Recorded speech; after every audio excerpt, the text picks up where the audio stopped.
You stood there, shining like the sun in the sky. Never old, brand new girl. You're like the moon and the stars, they collide. Take me back to the days in March, fooling around, making out in your best friend's car. Hold me back for a minute, I can't. Think about you when you weren't in my arms. Oh, thinking it over, I swear I told her that when she's next to me, I'm out of my mind. And when I'm sober, I swear I told her, thought I was losing her, I'm terrified. I swear I told her, when she's next to me, I'm out of my mind. When I'm sober, I swear I told her, thought I was losing her, I'm terrified.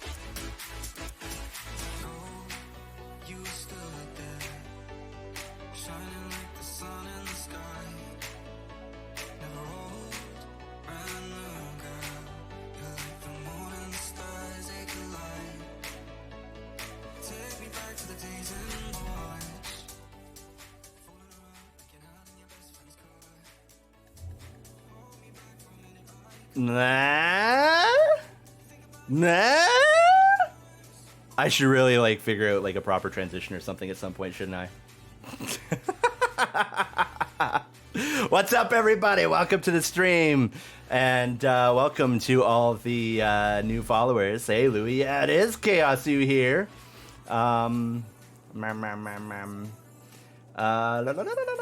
It is the Gremlin of the Hissing Depths. Hello, welcome in, everybody. I'm going to be doing zany things today. Let me know how the music volume is in the background. I can kind of turn it down a little bit more if we need, but hello, welcome in. I'm testing out that new RTX thing to maybe make my mouth and eyes a little less ridiculous and not working properly. So hopefully they're a little bit clearer this time. It looks like it. It's a little better. So I'm kind of happy with that. I hope you're all having a wonderful night. And hey, don't make comments like the superior half of X. I don't like that kind of stuff. I don't want to compare to anybody, let alone my wife. It doesn't make me comfortable. It doesn't make me happy. Don't do it. But yeah, so tonight I'm just gonna be mucking around. I've got some Animal Crossing I've got queued up in the background that I can jump on, and we'll just kind of putz around in that. And anybody that has questions about VTubing, VTuber management, all that kind of fun stuff, I will totally address those. Probably, as long as I see them in chat. I'm good at do my best. But yeah, I hope you're all having a wonderful night. Thanks for coming out to my apparently first actual scheduled stream. What the I don't fucking know, man. I don't fucking know, man. Me scheduling a stream, that's super weird, isn't it? You guys gotta tell me that's super weird. It has to be super weird.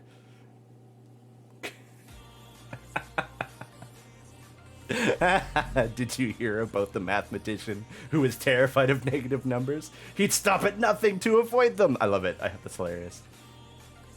My day's been pretty good. Watched Vex earlier, hung out, took care of the kiddos. Yeah, I have a schedule. It's on my Twitter. It's super weird. I don't know. That's super weird. I mean, I'm a planner. I'm totally a planner. But I don't know. Are there numbers? Where are their numbers? Where? Numbers!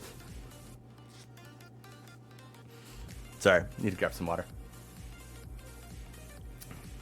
You can't plan these nuts. Hello, Alara. Welcome in. Can we get a shout out for Alara?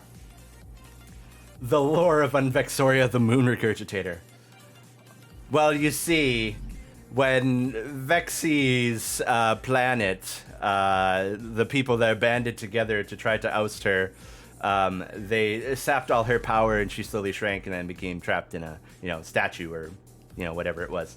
And when that happened, she spit out the moon she had recently eaten, and then a ridiculous-looking, terrible snake thing with feet appeared and continued to spit out even more moons. And there you go. There's Vexoria, the moon regurgitator. Also, none of that's real. Or is it? Just like we don't know what cultist is. Or do we? Hey, Oxylotls. Welcome in, welcome in, welcome in. I see a billion new faces because you would be new because I don't stream. But apparently I'm going to be streaming. Hey, Apple Milk. I'm glad you liked it, Alara. But yeah.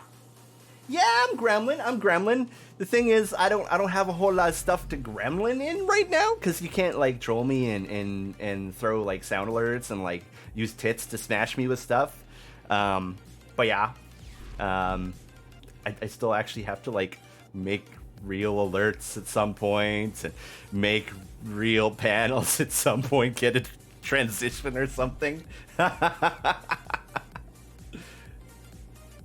I don't get much from Timmy's. I'm not a coffee drinker, so this might be really like what the fuck to people out there, but I don't drink coffee.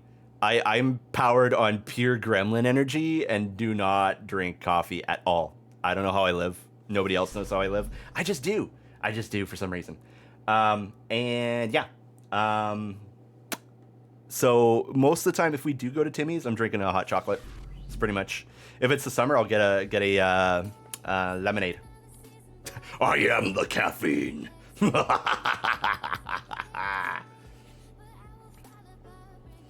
Welcome in, Rusty Wolfian. Whew. There's too many follows for me to keep up with. But welcome in, everybody. Welcome in. Yeah. I don't do whipped cream. I do not. I just like the straight hot chocolate. That's just how I go for, or what I go for. It's cool to see other people that don't drink coffee. I get it. I also got nothing against people who do drink coffee. I just do cream. No, Vexy, that's you. Yeah. If I'm making hot chocolate at home, I will totally have marshmallows if I've got them on hand. Yes, I will. I will totally have them. They do exist. They do exist in the U.S. They're not just a Canadian thing. They did branch out into the U.S. too. Culty activity like. That's how they go. We do some cult stuff. We do some activities. You combine them, and they'll be cult-like activities, and everything's good. They're going according to pace. When wasn't the Eldritch Energy consuming Canada? I'm pretty sure that it's always. Laid! Thank you so much for the raid. Can we get a shout out for Laid Harold, please? Welcome in, Raiders. Thank you, Laid, for trusting me with your community. You walked in on Ridiculous Gremlin Hours.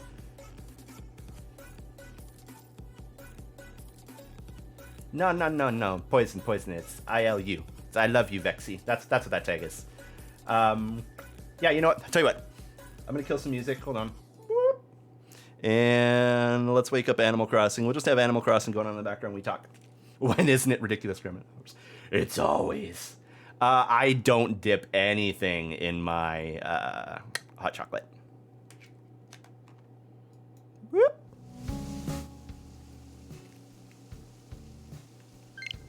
I even dressed up as cultist for Halloween here. Fortunately, I can't do too much volume control on the Switch, I think. Yeah. That's about as out as I got. But, yeah. Don't mind the mess. I started this island that I was playing, and yes, Vexy is my mommy. I said it, and there's no sound alerts right now, so you can't even like clip it and turn it into a sound alert. So there. Yeah. But anyway, so I pulled up this island. It's just a little thing I wanted to do for fun, and I made like a little farm town. So like if you flip around and look around here, I have a little farm. Oh man, meteor shower. Hey, Felwing, thank you for the follow. And Malefic Scholar, welcome in. Thank you for the follow. No, don't send Louis the clips. Actually, go ahead. I don't afraid of them. I don't afraid of them at all. What's up, Fuchsia? Anyway, I totally haven't played this outside of those videos that I was making before. Which I am making an October set of them. I just have a couple more hours got to record for those. Holy balls, that's a lot of stars. Thank you for liking my model. Vexy drew it, and then I took it and chopped it up and rigged it for some reason. Comfy Gremlin. That's totally a thing. It's totally a serial cultist. It might just. Your cereals are mine, chat. But yeah, if anybody has any questions or anything about VTubing stuffs, go ahead and ask them. I'll get to them. In the meanwhile, I'm gonna run around and... oh my god, my inventory is packed. Holy moly. Okay. Oh my god, this is a serious meteor shower. Damn it, Shatner. Anyway, there's parts of this island that are still a mess. I tried to make a little farming town, kind of like you'd see in the old Harvest Moon game, Story of Seasons, Stardew Valley, all that kind of stuff. And yeah. Vex and I met online in WoW. She was on a Warlock, and I was on my Mage. And I read her RP description, and it was super well written and also super sexy. And I was like, dang, I want to talk to this person. So I sent her a message and told her, hey, you're awesome. I really like your profile. Do you wanna chat sometime? And then ever since then, yeah, we just hit it up, and everything is amazing. My life was never the same after that moment, you could say.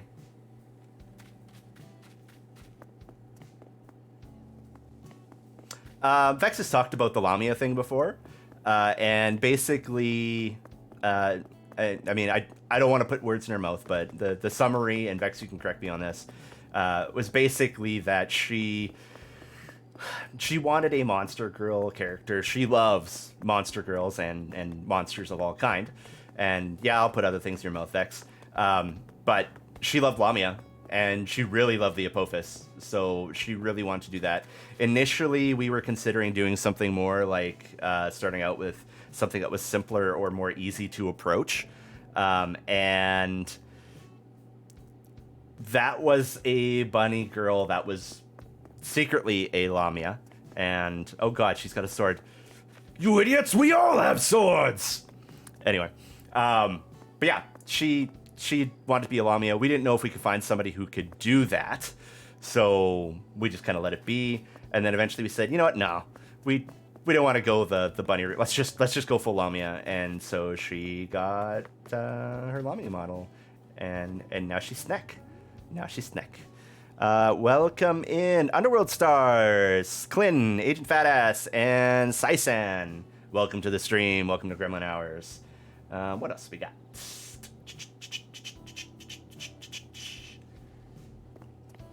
We just loved the aesthetic to King of Nymphs. Like that was just a big thing as part of the design of her character, was just that type of aesthetic.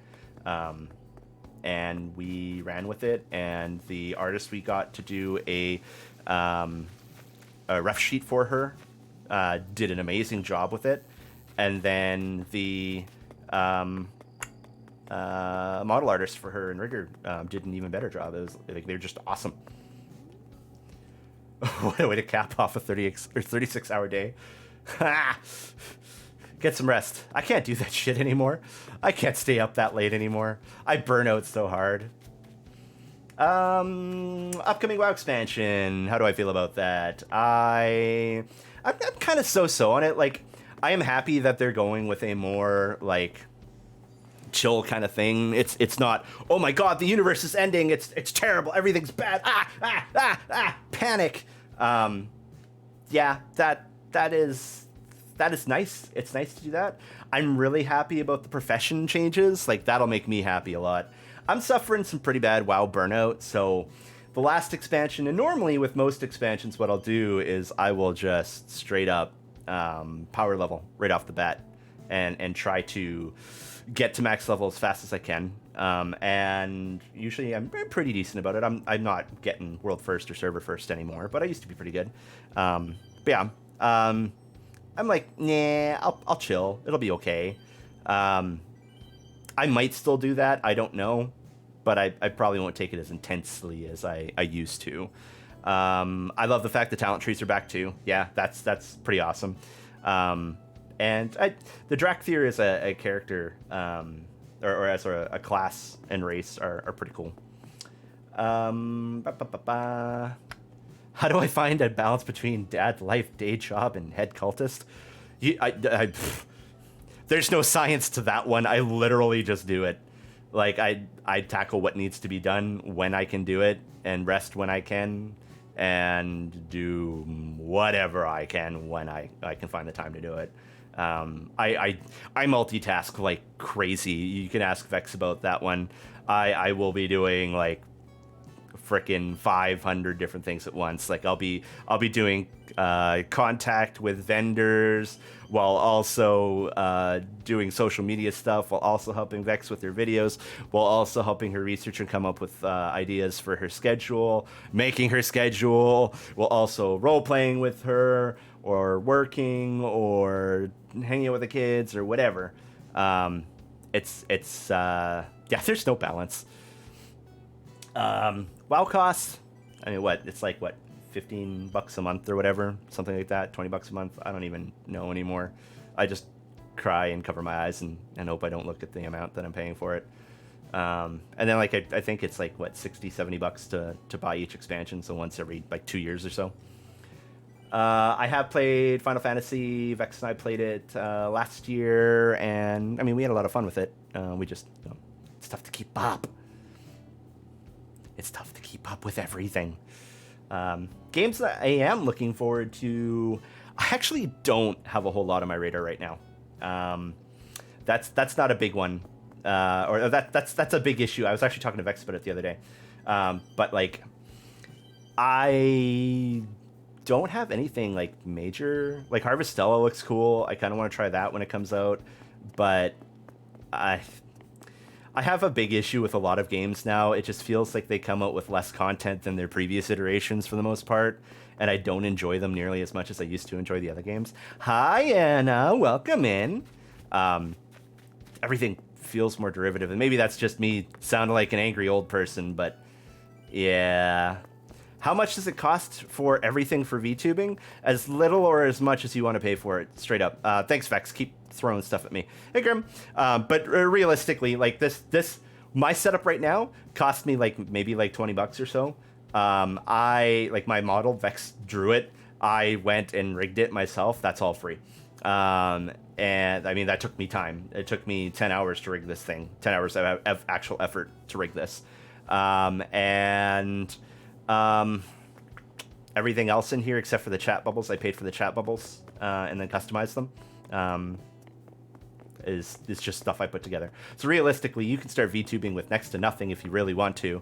But if you want to get some actual production quality to your stream too, model will run you back anywhere between $500 and $20,000. So pick your poison. And then you would probably consider things like screens. You want a starting soon screen at least. Probably want something for your kind of main chatting background, and just to use as kind of a shield. Yeah, I said 20 grand. I'm not joking about that. Some are even 20 grand for an artist and then extra for a rigger. You'll want some background music is also good. That'll run you back probably about $150 to $500, depending on how long your song is and who you're getting. Starting soon screen, art and everything could cost anywhere between $150 to get it all done to $1,000 to do it. Same thing with backgrounds. Backgrounds could be anywhere between, and depending if they're animated, like $100 to $2,000, $3,000. You want to get some other stuff in there. And then transition could run you back anywhere between $50 and $500 depending on what you're doing. Like I said, as much or as little as you want. I think when Vex and I initially jumped into this, our total investment was somewhere in like the 3,000. And things have changed a lot since then. There's not only is there a bigger upper higher end, but there's also some more options at the lower end too. Yeah, like corporate stuff or high level stuff, you could totally spend $20,000 on it. Vex and I have not spent $20,000 on it, but yeah. As for me, getting a new model, at some point I probably will. When I do, it's not going to be this silly little gremlin thing. It'll be an actual character and stuff. I do have plans for it. We always do that joke of, what is cultist? We don't know. But I do know. And yeah, I'll get that out there. The other thing I will say about assets and stuff, like Broken King said, there's lots of free stuff out there. Remember to credit people if you're using free assets. But also, on top of that, you can find ready-made asset packs and stuff like that, backgrounds, alerts, etc., through services like Etsy or purchasing them from people on Fiverr.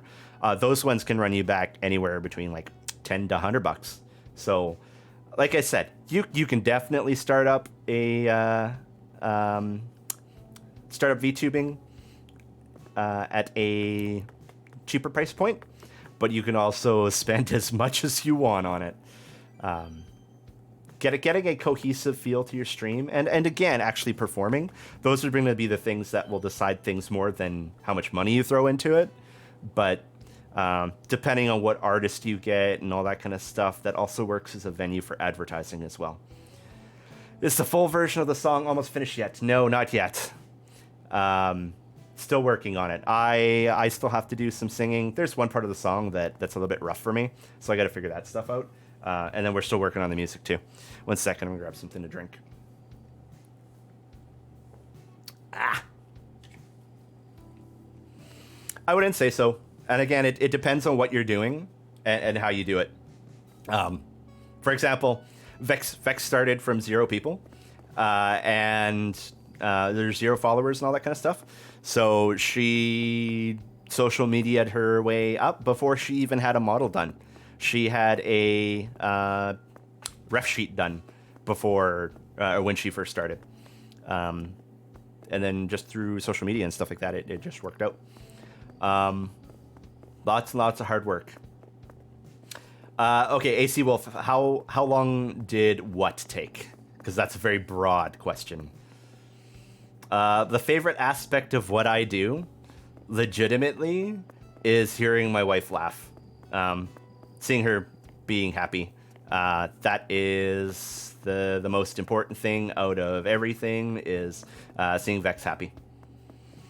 Yeah, that's probably it. Besides that, it's just getting to interact with a lot of cool people and muck around and have fun.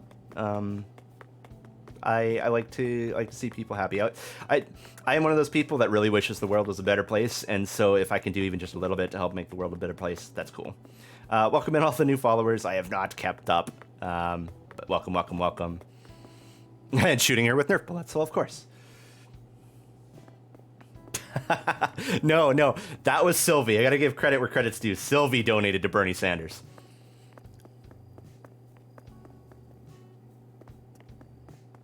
Aw, thank you, Lade. I appreciate that. Welcome in, Ness. I put all my stuff away, didn't I? Okay, yeah, I did. How do we find people to moderate the Discord community? It started out as Vex and I alone, and when there were enough people, we started reaching out to people that we started to know. For example, Enelon. We've known her for years and years and years and years and years and years and years. So we asked her to help out for a bit.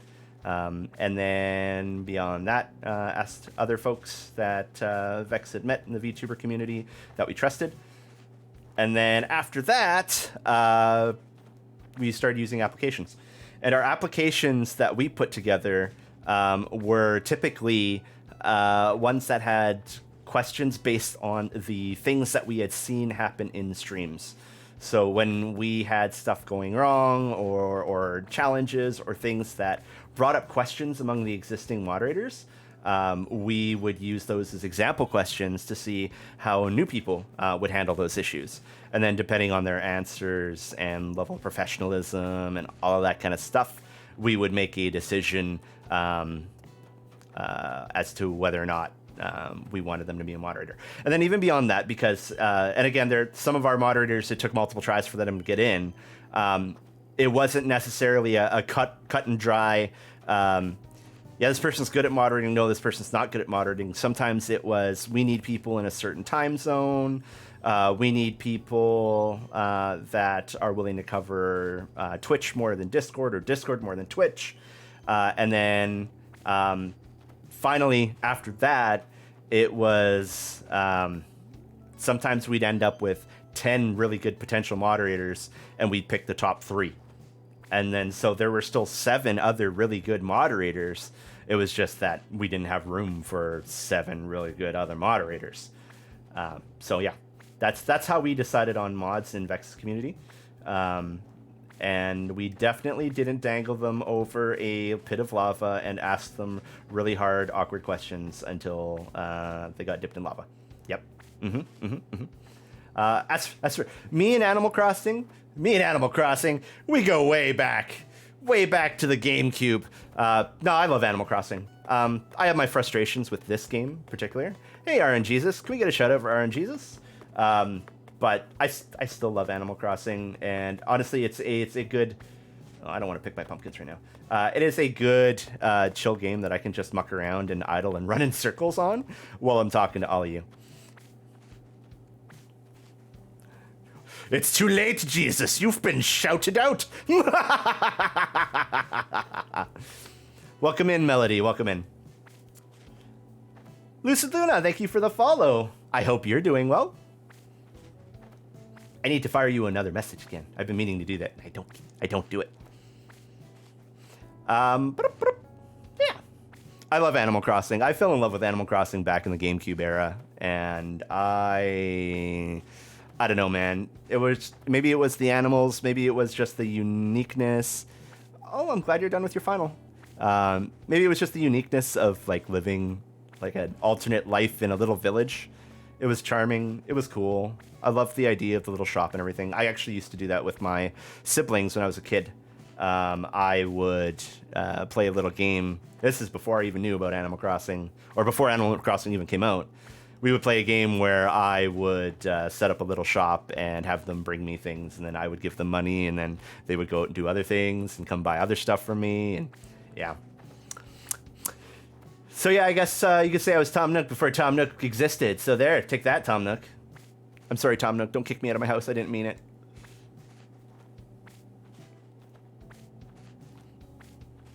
But again, it is just a nice, relaxing game to play. I actually did play Guild Wars 2 back in the day when it first came out. Both Vex and I did for a long time. But again, it was just another one of those games just kind of fell by the wayside, and then the two of us ended up drifting back to WoW. Yes, can we get some mod love going on in chat? All of our mods work their butts off, and they are volunteers. So we deeply, how many times can I say it? Deeply appreciate them and all that they do, all the help that they offer us. They don't have to. They never had to volunteer, and at any point they could step down and say, you know what, I'm done. But here they are. They're helping out. They help keep our Discord safe and clean. They help keep Vexy's streams, and now mine, nice and clean. And just for the record, again, I said this last time I streamed, but I did not just make the or Vexus mods stream for me either. I felt that was kind of an abuse of power, so I asked some of them to volunteer. So you might see some of the mods are in here chatting and aren't mods on my stream. That's just because, you know, they had no obligation to take up dealing with my bullshit too, in addition to watching Vexy stuff, and that's totally okay. Yeah, get love, Taco. Take that. Nah.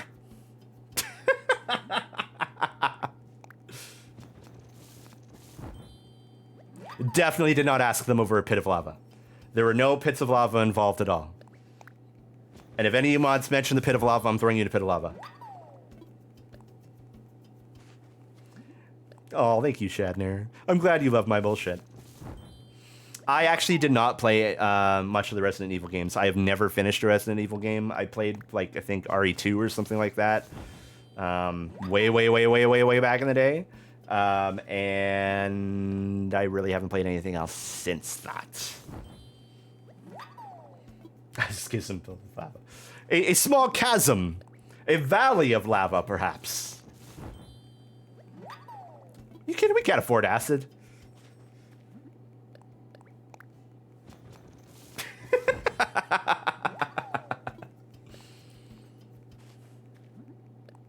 A trap hole of lava. A small grate full of lava. A cup of lava, and I will gently pour it on your fingers. That's all I got.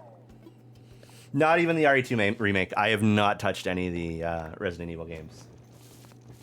I read up a lot on an RE lore for whatever reason. But I don't fucking know. I'll tell you one thing about me.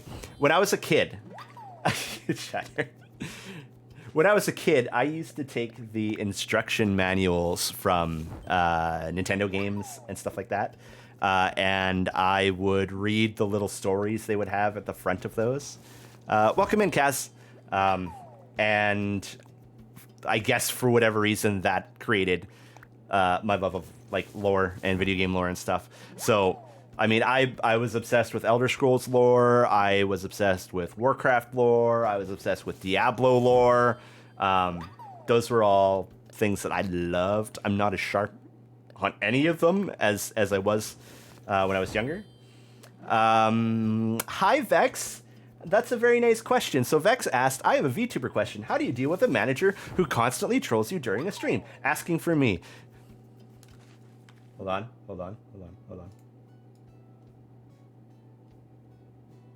Vexy. You eat him. You eat that manager and never look back. You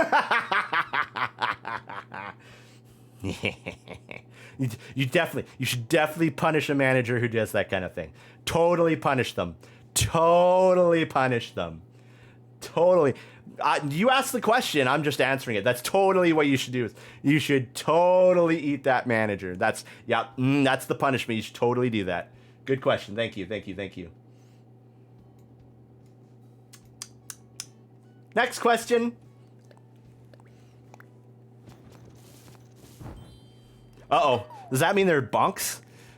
Welcome in, sister. Yeah, Vex. You should sit on him. Sit on that manager. Teach him a good lesson.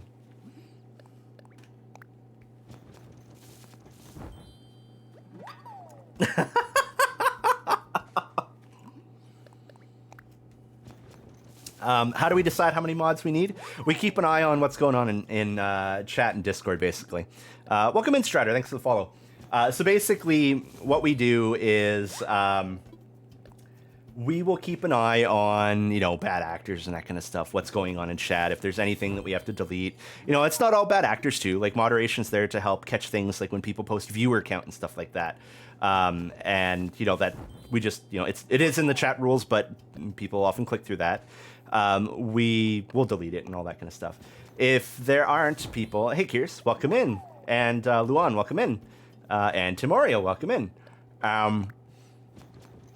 If we get into a point where Vex is calling out for like a shout out or or there's like somebody that needs a deletion or something like that, and it doesn't happen right away, then we've got a moderator gap. And we need somebody else in there, or we need some extra people in there. And so that's kind of how we'll watch levels and see when we can bring people in for moderation. Additionally, we just kind of also keep an eye on... hey, Caitlin, welcome in. Keep an eye on just the general speed of chat and the tone of chat and everything. If we're getting to a point where we feel like we're going to be dealing with a faster chat, or we're going to be dealing with more bad actors, or there's like a big event or something coming up, then we might preemptively snag some more mods and make sure that we've got stuff up there. Diosli Kriya, or nope, probably butchered that name, but welcome in. That's kind of how we do it. Like, we'll keep an eye on, and we will watch for about a week or two. If we notice that we're kind of getting light or there aren't as many people around. We also have a moderator sign-up thing that we do, so that after Vex's schedule is posted, our mods can indicate if they will be available. Sorry, Lade. Yes, I do not have my throne alert set up. Did something happen? Should I go look? You don't have to get anything from me. But in Discord, it's kind of the same thing. If we notice that things are getting faster, there's more activity, and we're missing things, then we will poke our existing mods, or we will look at the need to bring on additional mods. Let's scroll up and see if I missed any other questions. Luna, how do you relieve stress and become mentally better? I don't know, but if you figure it out, please let me know. Honestly, at this point, sometimes it's just rest. And I'm terrible at rest. Like, let me tell you, I am terrible at rest. I will scroll on my phone too much. Don't do that. Put the phone down. Go to sleep. I always seem to need something in my hands. It's probably just an ADHD thing. So I will be playing a game, or I will be looking at my phone or whatever, and compelled to do stuff. And just don't. Try to find a way to put everything down and get out in nature, go out for a walk or something, go to a park. That kind of stuff is beneficial. It'll help at least a little. DBZ Vanboy, you said you had a VTuber question. How many or what games should you stream when you started as a beginning VTuber? Start out with stuff that you are comfortable playing. Like, honestly, straight up. When you're first starting, what you should be doing is figuring out what your style is and how you want to interact. And realistically, if you're starting from nothing, you don't have an inbuilt audience or anything like that, you will probably need to be your own form of interaction for a while. And in so doing, find a game that allows you to have fun, but also gives you the ability to talk and present who you are to the people watching you. Welcome in, Sir Dupes, Kurama, and Zan. Welcome. It totally is touch grass. It totally is. But anyway, actually, more accurately, go touch tree leaves or something. But yeah, finding games. I would say whatever you are comfortable with that allows you to talk and have fun at the same time. Those are good for starting out. Once you have a bit of an audience and you find your style, that's when you can start to figure out, okay, what kind of games do you want to play? What gets you interested enough to talk about it? Like, for example, for me with Animal Crossing here, I could go on a rant about Animal Crossing for 3 fucking hours straight. You would all probably be tired of me talking about Animal Crossing, but I would fucking do it, and I totally can do it. That's the kind of thing that you want to be able to do off the cuff, just talking about the game you're playing or what you're doing, letting your audience know where you're going in the game. Welcome in, Crow Razor. And so that's what I would say is a starting and then that kind of formative period. Yeah, so that would be what I would give as advice for starting out. Once you're a little bit more established, it is going to take research and figuring out a marriage between the types of content your channel likes to watch, your viewers, your community, the things that you enjoy playing, and where you can be somewhere in the top 10-ish kind of people streaming that game. So, for example, when we started out, or when Vex started out, she loved Legend of Zelda Ocarina of Time. She loved that. Hey, funny boy, welcome in. And on top of that, when she was streaming it, she was in the kind of like top 10, top 20 number of streamers or streamers for viewer count for that game, which meant she had better discoverability. It was also a game that had decent discoverability. You know, think about games that people want to come and watch or they might look up. Some of those classics are really good for that. Not every classic game is good for that. For example, if I went to go play Harvest Moon 64, I don't think there'd be a lot of people watching that. So taking a look at what the count is and all that kind of stuff and figure out, you know, this is a game I can play. This is a game I can talk about. This is a game people want to like or would like me playing. And this is a game that I'm going to be discoverable on. And don't underestimate that discoverability. The other thing is you also don't want to grab something that's super swamped. If you're a small VTuber, jumping on the latest game when it comes out will probably be tough, especially if you're competing with really big streamers. Even at Vex's level, jumping on a game that just came out can sometimes be tough for her.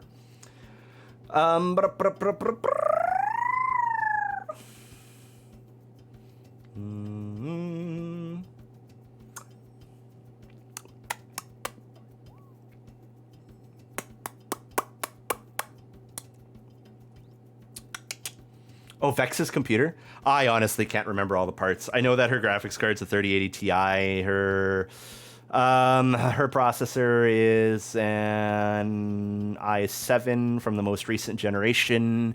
32 gigs of RAM. I couldn't tell you what speed off the top of my head. Yeah, and get M2 drives. They're shiny. Yeah. Tomato curry.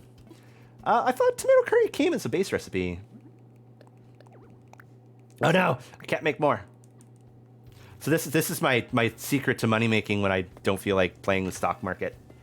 Is I will sit here and I will make tons and tons of tomato curry. What? How do I do sound alerts so fast? Okay, sorry, I missed it, Vex. I'm sorry. Straight up to sell, Caitlin. So how do I make sound alerts so goddamn fast? This is how I do it. I clip the thing that Vex says. And yeah, throw announcements at me for questions, guys. I'm totally down for that, and I'll catch them as soon as I can. I will take a clip of what Vex said. I will open up Vex's sound alerts. And if you go to library and click add new, you can drop in a Twitch clip. And then from there, you can pick from the timeline of what you want to actually feature in the sound alert, click save, set a price for it and a name for it, and then you just need to put it in the list. The list is capped at 30, so I will preemptively remove one item from the list.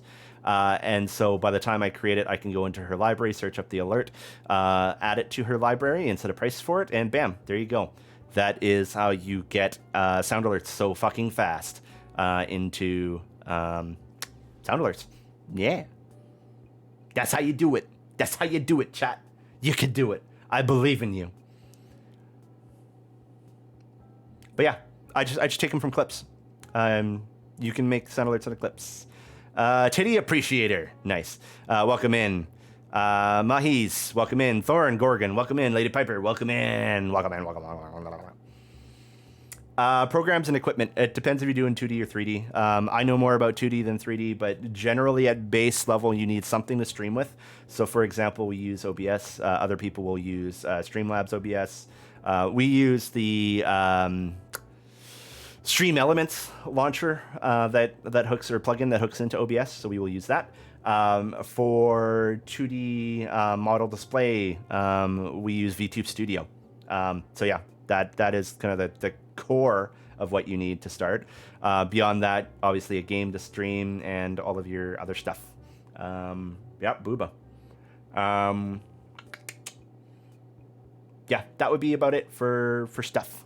I really just need VTube Studio and something to stream with. So OBS, Streamlabs, whatever, man.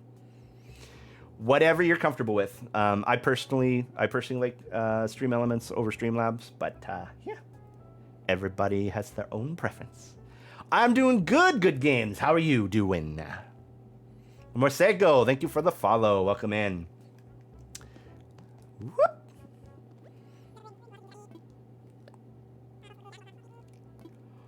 Oh, what food can we eat and never get tired of? Honestly, I'm kind of a steak guy, but I also am a very true to form Gemini, Luna. So I very much, I I need new all the time. I can't eat the same thing over and over and over again. So if I'm gonna get like, I'd say something like steak or whatever, I want it prepared a different way or by different people each time. Yeah, Vex, you and mac and cheese are best friends. When she was pregnant with our youngest, we went through a lot of mac and cheese. A lot of mac and cheese. Poutine is damn good. I love poutine. Sorry, poutine. I love it. I love it. I'll try that too. Like different varieties of that too. I love it. Poutine. It's good stuff. Delicious. What was I doing? Oh yes, making more stuff. Isabella Ooze, welcome in. Can we get a shout out for Isabella, please? Thank you, thank you, thank you, thank you, thank you. Dio, thank you. Greetings to you too. I am having a lovely day night. Day night, afternoon, evening. Choir boy of the sun. Honestly, we haven't tried too many of the other varieties of mac and cheese. They changed their recipe like sometime in the mid 2010s or 2000s or like whatever. And I don't like regular mac as much anymore. And then the varieties aren't as great to me. I am super picky. So that's another thing you can know about me. I'm super picky about food. I'm very taste sensitive. I still remember one time my mother made rice and she melted some butter in the rice and nobody else noticed. I took one bite of it. Welcome in, Bumblebee. Thanks for the follow. And I put it down and said, I can't eat this. You put butter in it. And everybody else was confused as hell that there was butter in the rice. But I knew I can pick out those goddamn flavors because I crazy, man. I crazy. But yeah, so I'm super picky. And the new variety of mac and cheese doesn't do it for me, and then the extra little flavors they have just don't do it for me. I would much rather make some regular mac and cheese and then throw something like canned tomatoes in it with some spices, or make some chili ground beef and throw that in there. What's the difference between OBS and Streamlabs? Streamlabs is more, and correct me if I'm wrong, this might be outdated knowledge, but basically kind of built on top of OBS in some ways. They effectively do the same thing. Streamlabs has a little bit more hand-holding to it in that they give you a bunch of things that allow you to stream right up front, like helping you set up your alerts and all that kind of stuff. It's kind of built in. Whereas with OBS, it's more of a skeleton and you can fill it in. I like to use OBS with Stream Elements because then I use Stream Elements for all my alerts and overlays and whatever I want to throw in here. And honestly, like, this is minimal overlay. I'm just using some chat bubbles that I bought, and the person that made them, you can check in the credits on my Twitch profile here. Check them out because it's super nice. And Vex, I'll be configuring these for you sometime soon too. But yeah. Welcome in, VTubers Assess. And thank you for the follow, Doodle Genie and Samuel. But yeah, that's kind of the main differences. OBS is more of a skeleton you can easily build on top of. Streamlabs is more locked in, but gives you some easy stuff that you can use. And kind of almost like how hard is it to manage a VTuber? Run, chat! Run for your lives!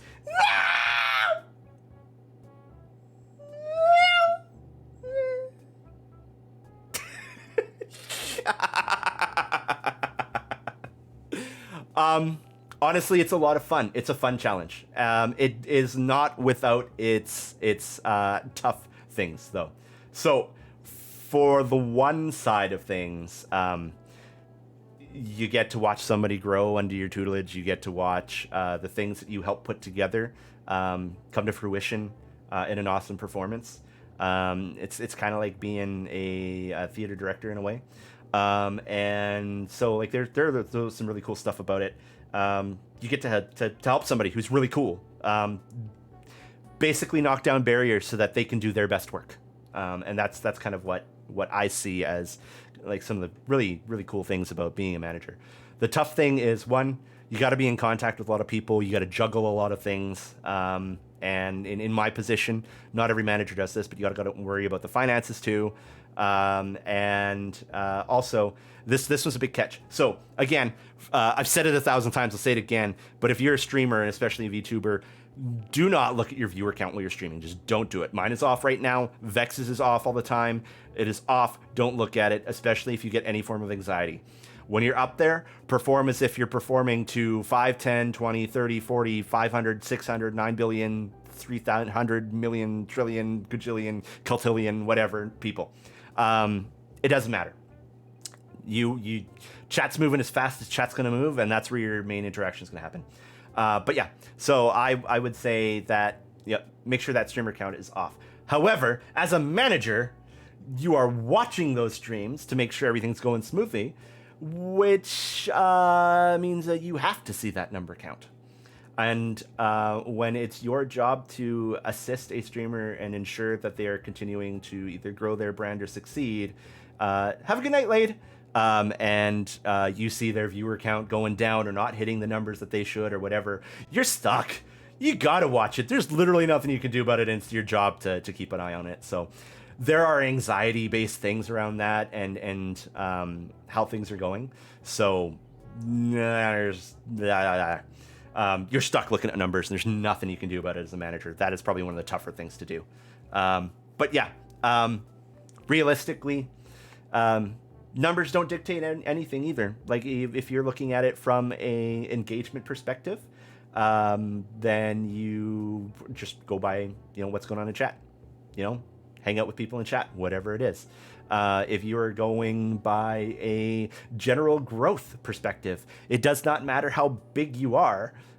Your follower count can grow at completely different rates. For example, Vex's follower count is growing at about maybe 60% of what it was, 4 or 5 months ago. She's bigger now. She has a bigger group, and she streams to more people, but she doesn't get as many followers as she did in the past. So it can completely vary and has nothing to do with how many people are watching you or what are you doing. Completely. Even from a financial perspective, there are some small, tight-knit communities and stuff that will have more active donors than people who are running streams to 10,000 people. So not even from a financial perspective do those numbers necessarily matter. Of course, from a growth perspective, it certainly helps, but in a general sense, numbers are not the end, or view count is not the end all be all. It is one of the many analytics you can look at to see how you are performing. Isabella, will I ever get a sexy anime husbando model? I don't know if it'll be super sexy anime husbando, but I'm eventually probably going to get my own model, and I do have plans for how it will work and what it will do. And the good old question, what is cultist, will finally be answered one day. One day. I don't want to get in the way of any of this stuff when we've got a lot of stuff planned for Vex right now. So we'll see. Tips for anyone debuting soon. Yeah, actually, I can totally do that. So I know I would say if you're planning out a debut, there's a couple things you want to do. First thing is you want to get as many eyes on you as possible before that debut. Which means that you should ramp up your activity on social media. If you can afford it, or if you can make it yourself, get a promo video done to generate some hype. Chat with your friends about it. Bring it up to your friends. Don't be obnoxious about it, of course. Don't be rude about it. Don't go into people's streams and advertise your debut. That's a bad idea. But those are kinds of things you can do in the run-up to get attention. Okay, Vex, I'll get to that in a second. Thank you, Luna. And beyond that, also, again, make sure that you're supporting your friends and supporting other streamers and stuff. During a debut, you're kind of hoping for a couple raids or for people to direct their communities over your way. So make sure that you are reciprocating in advance. Make sure that you are out there supporting your friends the way that you want to be supported as well. And have a plan. Have a plan for your debut. Make sure that you have an idea of what you're doing. If you're going to go for a presentation of some kind, make it happen. Get it ready. Test it out a few times if you can. And then finally, after the debut, if you get a spike in numbers beyond what you normally get, do not get scared when those numbers start to go down, because they will. When you host a big event, you are going to have a lot of eyes on you that you normally wouldn't have. And a lot is relative. If you stream to 5 people and your debut gets 15, awesome, that's awesome, but that's still a significant increase. If that number starts to go down right after, that's normal. It happens with everybody that does a debut, except in extremely rare cases where somebody just rockets off far beyond the level that they were at before. And we're talking like 10,000+% increase. Yeah, totally a honeymoon phase. Okay, so Lucid Luna asks, when do you think you need a manager?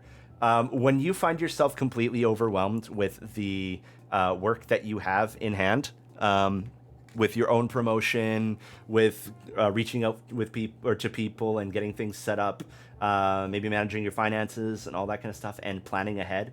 If you find that is just too much work for you, then it's probably time to take a look at getting a manager.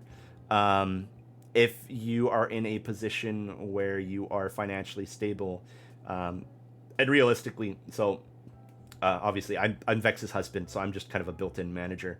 I don't know exactly how manager contracts work for others, but if you are in the place where you want help with those things and you can afford a manager contract or to pay a manager to help you out, then go for it. If you find somebody you think could help you build your content and help you be a better you, then go for it.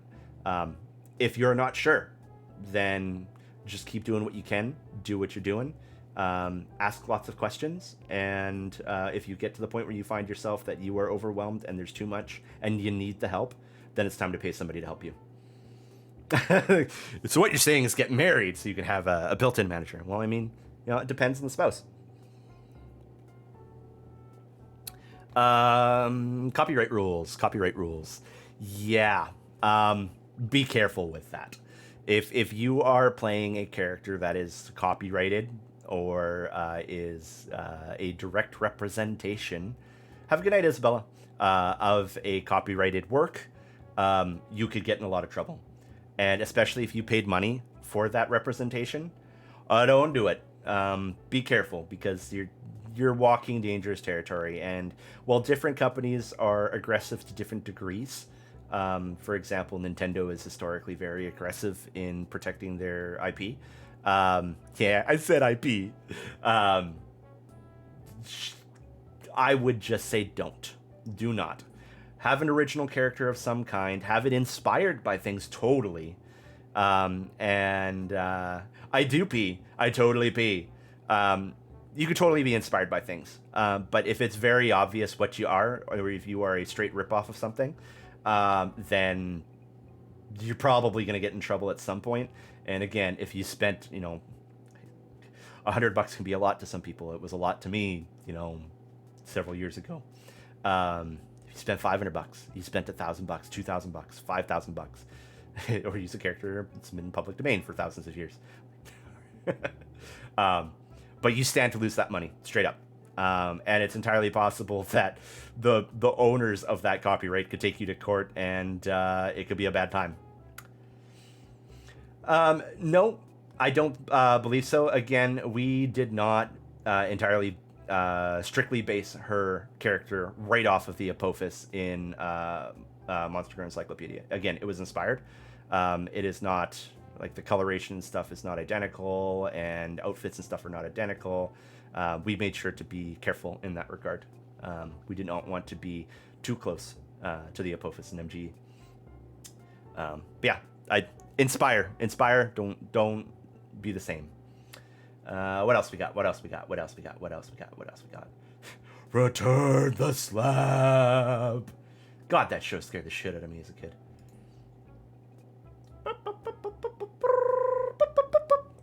Collaborations. How do you pick people with collaborations? How do you do collaborations? Collaborations are a thing. I find that collabs are far more prevalent among the smaller VTube community, or of more importance around the smaller VTuber community.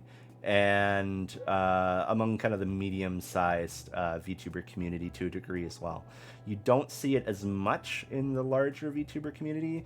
For them, it's more just playing with friends, and sometimes jumping in with somebody that's new, but it's not a huge thing. I would say that if you want to collab with someone, get to know them first and really get to know them. Be in there supporting their streams, support them for quite a while, and work on your own content.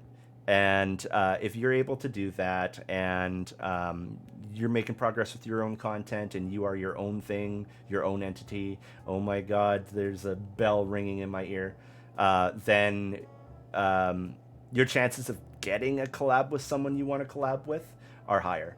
Also, one thing that Vex and I made sure to kind of do is be a little bit careful about who you're asking to collab with. We made sure that the other person had kind of indicated interest first, and once they've kind of indicated interest, then it's like, hey, let's reach out and see what happens. We also made sure not to ask for someone that was much larger than she was, for things like that, unless it was a case of like a legitimate friendship had been involved. And beyond that, it was honestly for Vex, a lot came to her. A lot of people came to her asking to collab with her. I would say the really important things, and this is kind of like a big thing, is first of all, figure out if there's somebody that you're going to perform well with on screen. You can have friends all you want. Honestly, friends networking is more important than collabing, in my mind. But I would say that you need to make sure that whoever you're going to be on stage with, so to speak, you can't see me air quoting, but I'm air quoting right now. Whoever you're going to be working with on screen, you're going to be able to play off of them. If you bring somebody on you're not going to be able to play off with, your content's going to falter. It's not going to look good for them. It's not going to be as entertaining for your community. So beforehand, hang out with them. Hang out with them behind the scenes, play a game, just chat, or even just like half an hour or an hour before you go to do a collab together. Hang out, ask each other questions, have fun, make sure there's somebody that you can work together with. Those are kind of my key points about collabs. Again, building those friendships is far more important than the collabs themselves, in my mind. Yeah, Kiers, riffing off of each other is critical. You need to find somebody that you can bounce stuff off with very easily, very well, and you'll have a lot of fun with them. And if you're having fun and they're having fun, your community and their community will be having fun. When you are wondering, because there is obviously a business component to it, and when you're looking at from a business perspective who to collab with and stuff, what you're really wondering about is getting your content out in front of an audience that normally doesn't see it as much.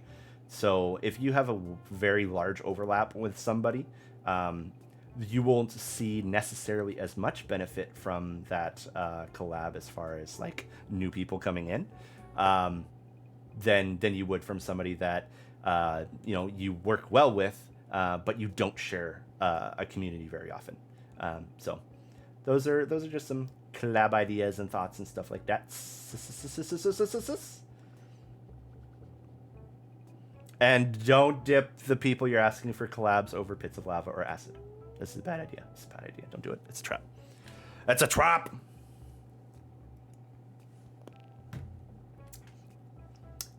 Next question. What you got for me, chat? What you got for me? I'm going to move my bulbous purple head out of the way. I said it. How can you handle if people begin harassing people while streaming? Multiple different ways. First of all, have a mod team. 100%. Have a mod team. Have a mod team. Have them in there to shut down lines of conversation that you don't want happening. Speaking of which, the conversation about trademark and stuff, guys, put it down. Take that conversation offline between each other. But yeah, have a mod team that's there to protect you. Make sure that you have laid out to them the kinds of things that you like to see and you don't like to see, so that they know how well, or how far somebody can take things before you want them deleted. And then on top of that, there are also tools and stuff that you can get. For example, Seribot. Seribot helps protect against things like bot raids, follow bots, and that kind of stuff. Common bad actors, it auto bans and takes care of those. So that's something that we had to employ on Vex's stream to take care of follower spam and bot raids and stuff. Seribot takes care of those and gets rid of those people. That is exactly how you spell Seribot, except for there's an underscore between the two words. But yeah, so mods, and give clear direction to your mods, give proper feedback to your mods. If you want to adjust your mod's behavior, the best way to do that is, first of all, tell them when they've done something right. So you reinforce when they've done things right. And second of all, when they're doing things that you don't want them to do, or they didn't quite handle things the way that you wanted them to be handled, teach them the right way. Say, hey, I appreciate you doing this, but also here's how I'd like it handled in the future, or this is the best way to handle this kind of thing.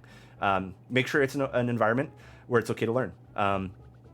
Everybody's going to have different perspectives of how everything works, and the only way to get everybody on the same page is giving everybody time to handle different situations in different ways, and then guiding them along. That is the best way to do it.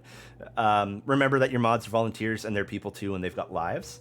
So if the mod's doing something that you don't like, and it's really not the end of the world, constructive feedback is best. Going back to your mod team and going, what the fuck, you guys, this is bullshit. That's not a good relationship with your mod team. You're not gonna go too far with that. Treat your mods with respect, because again, they're volunteers that are helping you out, and keeping you safe, and keeping your community safe. It's a lot of work, and it's a big responsibility. Yeah, that's how you keep yourself safe from bad actors on Twitch. Just some of the ways you keep yourself safe from bad actors on the Twitch. I can breathe at some point, probably. Yeah.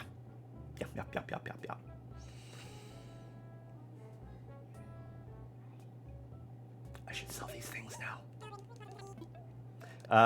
Speaking of which, mods, were there any other questions that I missed? Whoop, whoop, whoop, whoop, whoop. Whoop, whoop, whoop, whoop, whoop, whoop, whoop, whoop, whoop. No, not the flower. Whoop, whoop, whoop, whoop. Also, for anybody curious about why the hell I'm doing what I'm doing right now, basically the tomato curry sells for more than the individual wheat or tomatoes used to make it, and it sells more than the flour used to make it. So it is better to, if you can, whip it up together into a dish. And oh man, I used all my monies. It's better to whip it up into a dish and then sell it. Generally, in this game, crafted items will sell for more than the raw materials used to make them. Generally. What do you think are some key things for protecting one's privacy? I've commissioned a PNG model for Discord use, but also shared my face in the server already, so I feel like I shouldn't use that PNG model for streaming. It's largely up to you and what you're comfortable with. If you have showed your face and you don't want that identity tied to the model that you are making, ensure that you are using completely different everything away from that. So a different name, different Discord account, different Twitter account, different Twitch account, all that kind of stuff. That is the best way to handle it if you want to completely... if you still want to use your face and PNG. If you've shown your face in the past and you are switching to becoming a VTuber, there are things and tools you can use to completely purge all your previous records. But remember that I don't know why I came in here. Once it's up on the internet, it's there forever. So realistically, somebody could still find that kind of stuff no matter what. So a new identity is probably best, but it's really to your comfort level. How do we handle Twitter accounts? Realistically, Vex shit posts. That's how we handle Twitter accounts. It really is. Like legitimately, Vex is shit posting, and that is okay. Yeah, we both shit post. You got me. I will periodically post the stupidest shit. Like, does anybody remember that time when I posted that tweet and it got 69 likes? So I posted a screenshot of that tweet. Oh, hey Celeste. That said nice, and then that got 69 likes. So I screenshotted that and said nice, and then I screenshotted that and said nice when it got 69, and I did that like what, 7 layers deep. Yeah, that was dumb, but it was funny.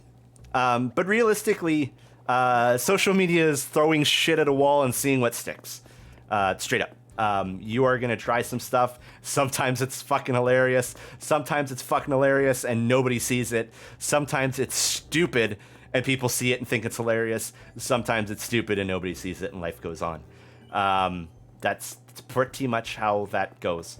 Vex will periodically post her video clips that Sylvie makes for her there. Again, generally, getting out there and commenting on other people's tweets is important too. Even if they never get back to you or they don't comment on your stuff, just keep at it and just keep making sure your name is visible in places. That's how you get your growth.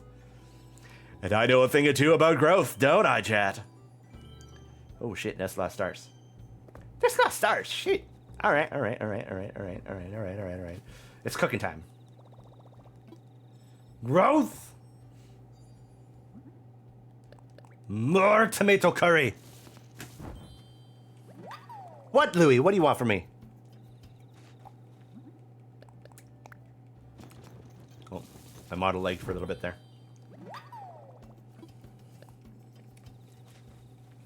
You cannot have my ass.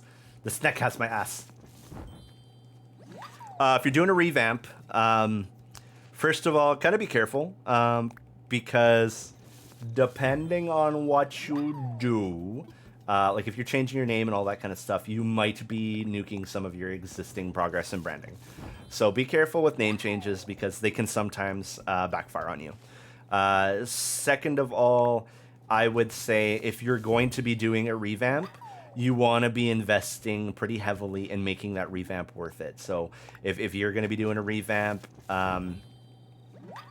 you better be coming up with some improved stuff in the way of your screens, your background music, your logo, your production values, all that kind of stuff. In order to make it worth it, you should have the material to make it worth it. If you're just rebranding and changing your name, that could hurt you. Because you're losing out on an established base of content, and your name change may cause people to straight up. This sounds really bad, but forget who you are. Like literally, if they're used to seeing your name pop up in their following list as Dumpy Destroyer XYZ, and you rebrand to definitely not Dumpy Destroyer, then people may not know who you are because they're looking for Dumpy Destroyer XYZ. It's true. It's just how it be. How many Nerf guns do I got? I think we've got like 6 or 7 in the house. But hopefully that answers your question. Like if you're gonna rebrand and you're looking to make progress out of it, then invest in it. Hey Red, thank you for the follow. There's a cat in here. Hi Duralius, you're a chunk.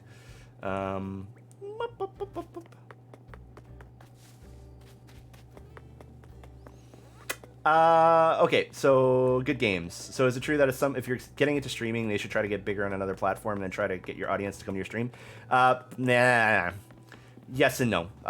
First of all, having a built-in audience is an advantage in the way that, for example, if you want to start streaming and you're setting up all your stuff, you've got some time to build your brand before you get into actually streaming. So in that case, getting some Twitter stuff out is wise. Interacting on Twitter a lot is wise.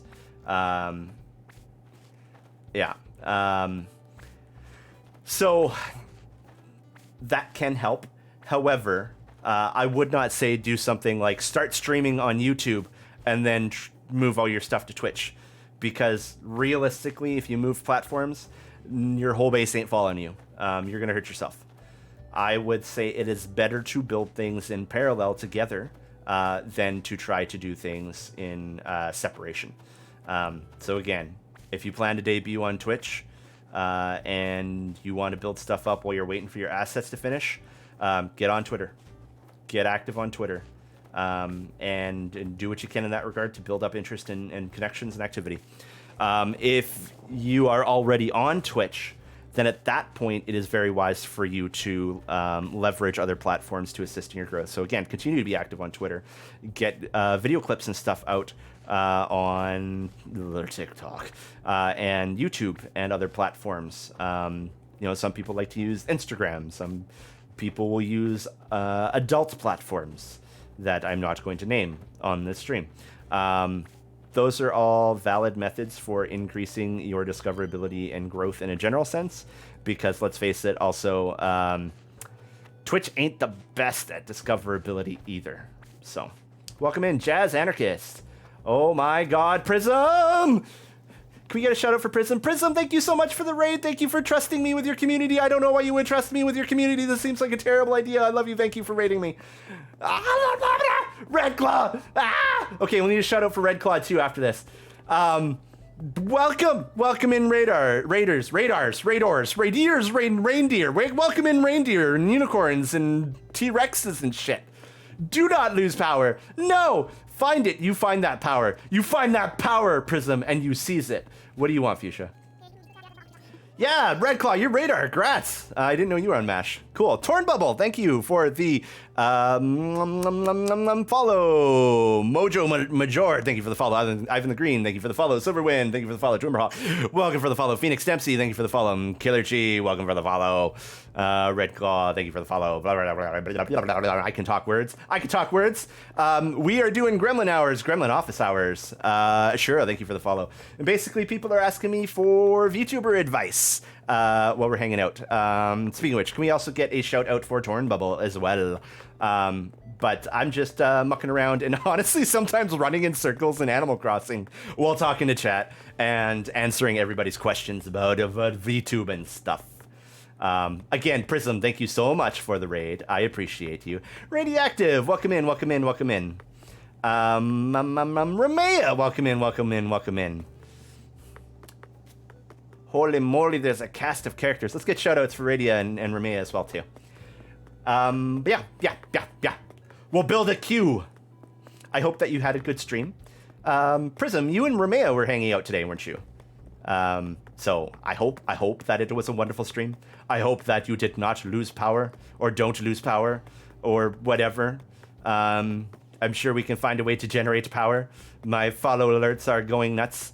Stalker Mike, thank you for coming in. Thank you for following. I don't know what I'm doing. I'm running circles. Oh my god, help me. Oh yeah, I was collecting tomatoes so I can make more curry. Zolon go burr. Yeah. Enjoy your groceries, Jazz Anarchist. Get them groceries.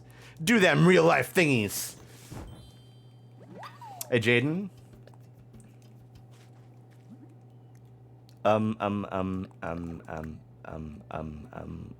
What? Oh no, I need to make more flour. My night is going amazing, Ramea. I hope yours is going wonderful too, and I'm glad that the stream was lots of fun. Sing, Zolon, please. I've been talking too much. My throat's a little bit raw. I don't know if I can do that or not. I don't know. I am also an Animal Crossing addict too, Radia.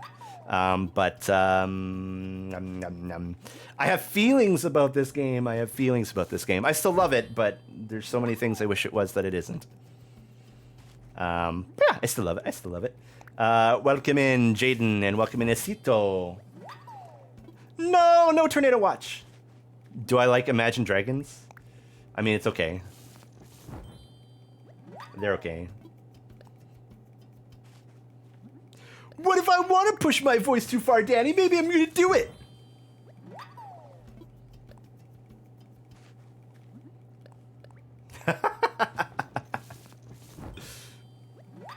Beavis. Mad Madish or Mad Mad Mad Big Smug McTuggin plug. Thank you all for your follows. I appreciate it.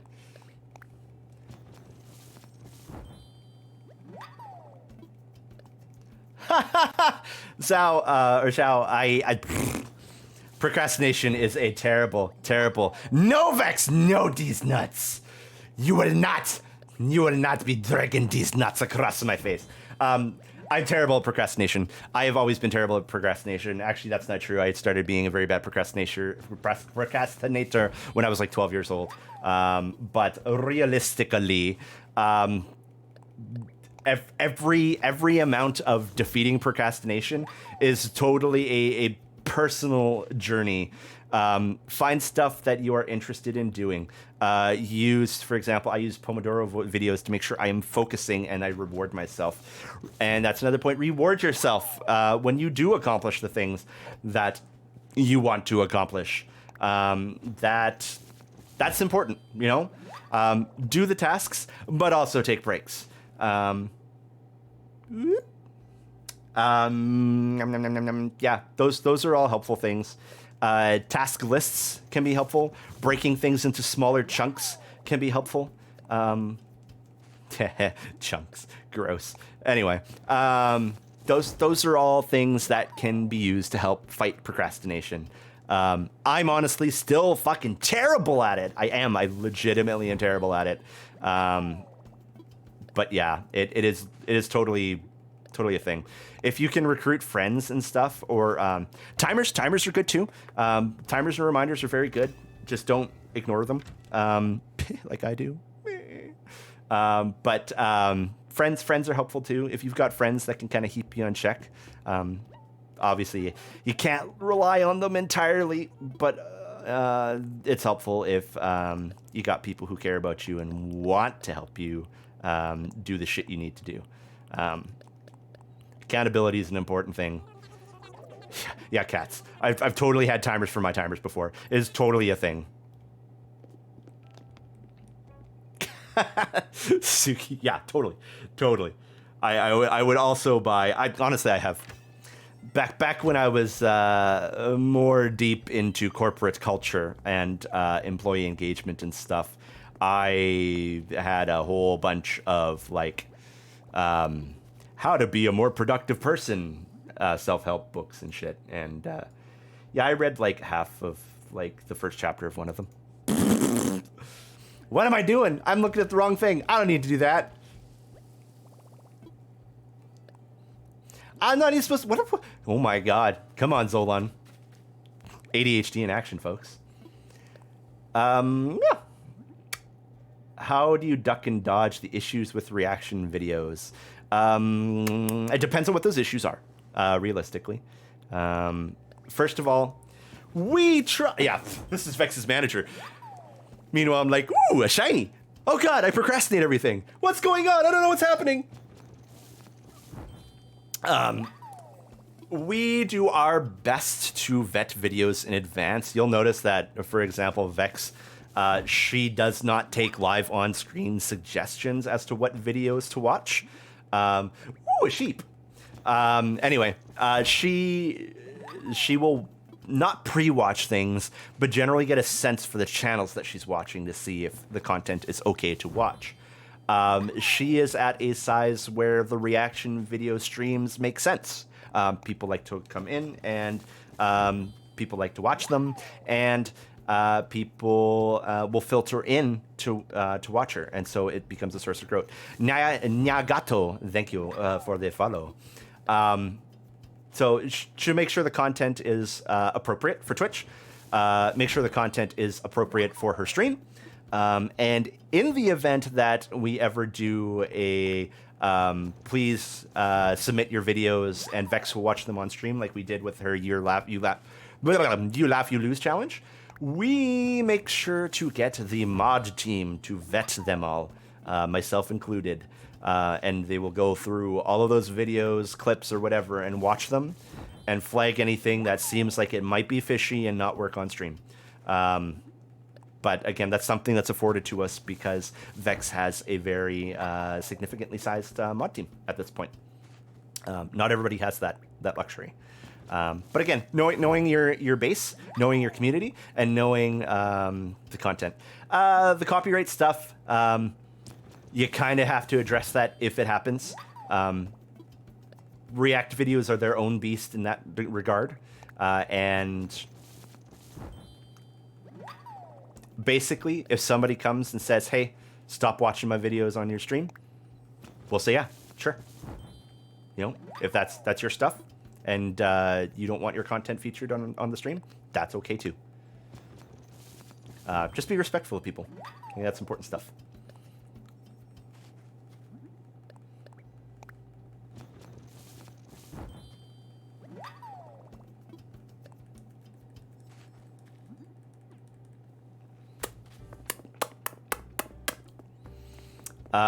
Basically, for the stuff that Vex watches on her Retro Rewind, she's finding stuff that exists on or has been uploaded. I don't know about the degree of copyright that's on there, but again, in the event that she gets a wrist strap that says "Hey," or a wrist slap that says "Hey, you're not supposed to be watching this stuff," we'll stop. She'll stop. Cross that bridge when we get there. If the owners of those content, again, don't want it there, that's okay. We will deal with it then. Vex, slap me, daddy! I mean what? I didn't say it. Any other questions? My favorite band fluctuates from month to month to month to month to month to month to month to month. I love Iron Maiden. I love Rise Against. I love Sonata Arctica. Our Lady Peace. There's lots of shit. I love lots of music. Yeah. Fuck yeah, Shatner.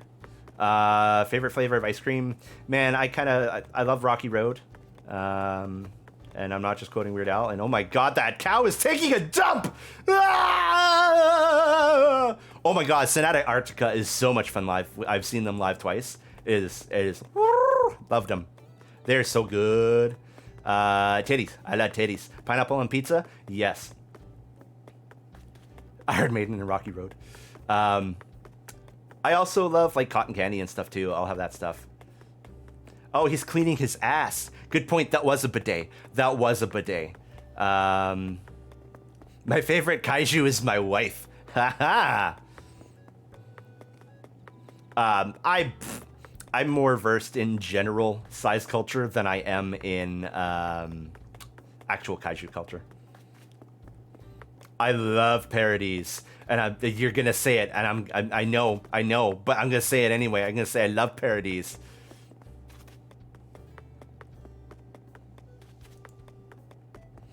Best concert that I've been to? Oh fuck, man. There's so many good ones. We've seen Nightwish. That's another one. I love Nightwish. White Pearl Black Oceans is great. I love that song. I wrote a D&D module to that song. I love Weird Al too. Iron Maiden shows are fucking badass. Bruce Dickinson is a goddamn monster at his age, running around and like fucking jumping everywhere on stage while still singing. Like, that man runs around in full costume with a giant flag singing The Trooper and diving off of shit on stage. And like, oh my god, like, and they're when they bring Eddie out, they'll have like a giant robot version of their mascot to come fight them. Holy fuck, is that badass. Hailstorm is awesome live too. We've seen them live a bunch of times. They are super cool. Lizzie Hale's a badass singer. Mad respect for her. Yeah. I have not drank White Claw. Johnny beat me on that one. I have not been to a Vocaloid concert. Skilled's cool band too. That would be a badass concert too. Oh man, yeah. Iron Maiden loves to fly out to Brazil and stuff. So I'm not even surprised. And their concerts there are pretty badass. Nightwish is great. Sonata Arctica is great. Sonata's lead singer is a super friendly dude. I saw Dragon Force live too. Dragon Force was pretty badass too. Yeah. A pet snack. I would probably not get a pet snack just because I don't want more things to take care of. I'm not the biggest Slipknot fan, but I also just haven't listened to too much of their music. Okay. Thanks, Vex. Malefic Scholar asked, how do I know if my stream idea is worth pursuing or is even appropriate for the platform? So first of all, appropriate for the platform, double check TOS. That's a big thing. If it's not good for this platform, find a platform that it is good for. Because if you want to do more adult content or whatever, and you can't do that on Twitch, find a place to do it. I'm just going to sit down at a desk. This is where I'm filming my videos this month. Fuck, I missed. Anyway, I have not gotten to see Disturbed or Lacuna Coil. I'm not huge on Lacuna Coil, but I would love to see Disturbed. All right, office hours. Okay, so the rest of whether the idea is good or appropriate. First of all, do you think that you can build up a base of people to watch you? That's kind of the first thing that you need to ask, and really need to ask yourself. Look at the current trends. Look at what other people are doing. Look at what other people find interesting. What is the direction, or what's the direction of things that are going on? For example, I mean, like this was generally for Vex anyway. She was already easily in this category, but we knew when she started out that there weren't a whole lot of Dommy Mommy VTubers, and she had the personality to be a Dommy Mommy. And it was something that was very prevalent in other social media communities, so it made sense to do that. And so keep an eye on what's going on with trends and on whether or not your concept makes sense. If you are trying to do something really unique, make sure you can sell it. For example, just as a random pulled out of my ass thing, Onigiri and her cooking streams. Not a lot of people were doing what she was doing, or nobody was really doing what she was doing, and she pulled a unique concept off, and it blew up, and she runs it very well. She's very good at what she does. I would say that if you've got that unique concept, you got to make sure you're committed to it, and you're going to sell it, and you got to market it. Those are the important things. You have to recognize when your concept doesn't work. There is no key, easy way to know that. You can look at things and be like, nobody is doing this thing. And frankly, there could be two reasons. It could be that nobody's thought of it yet, or it could be that nobody wants to do it, or nobody wants to watch it.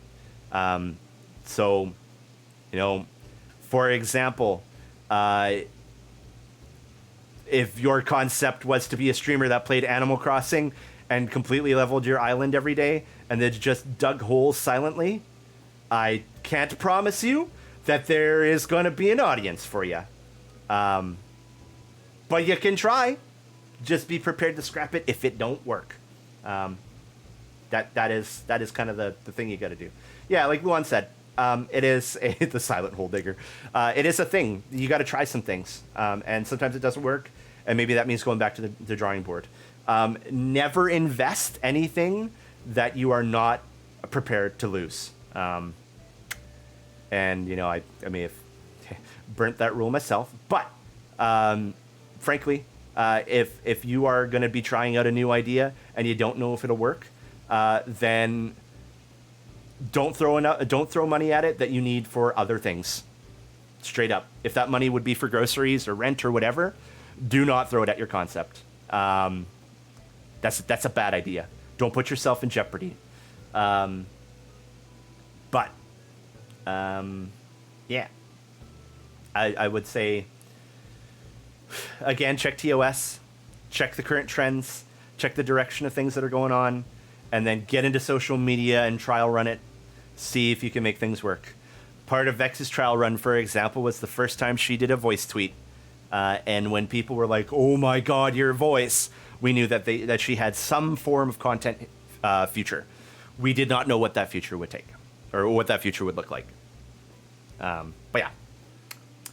Zenda's got a lot of input on holes. Yeah, she did glow, or she made Vex's butthole glow. So she's kind of a champion at all things involving holes. But I hope that answers your questions. If you have more, of that question, you just let me know, and I will do my best to continue to answer the rest. Snutholes. Snutholes! Yeah. Next question!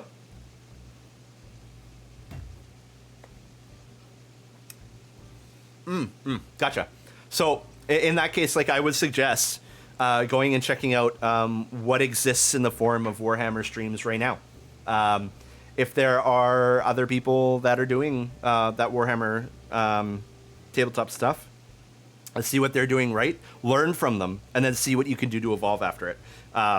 Blizzard isn't this now, but as a company, Blizzard used to be very good at seeing what was going on in the market, what other people were doing, and what other people were doing well, and then taking that, iterating on it, and improving on it. That is legitimately the way that you need to, or that you can build your content up from existing inspirations. Yeah. That would be my suggestion in that regard, is just see what other Warhammer folks are doing, if there is an interest for that kind of thing. And again, what makes it interesting? How can you make it interesting? If you're going to do recaps and you're going to do things like you record a battle and then come back to it and shoutcast it or review it on stream, then make sure that you can sell that as an entertaining thing that people want to watch. And again, that you're prepared to do it with nobody watching you. Killer Raptor, is doing longer YouTube content instead of clips a better idea?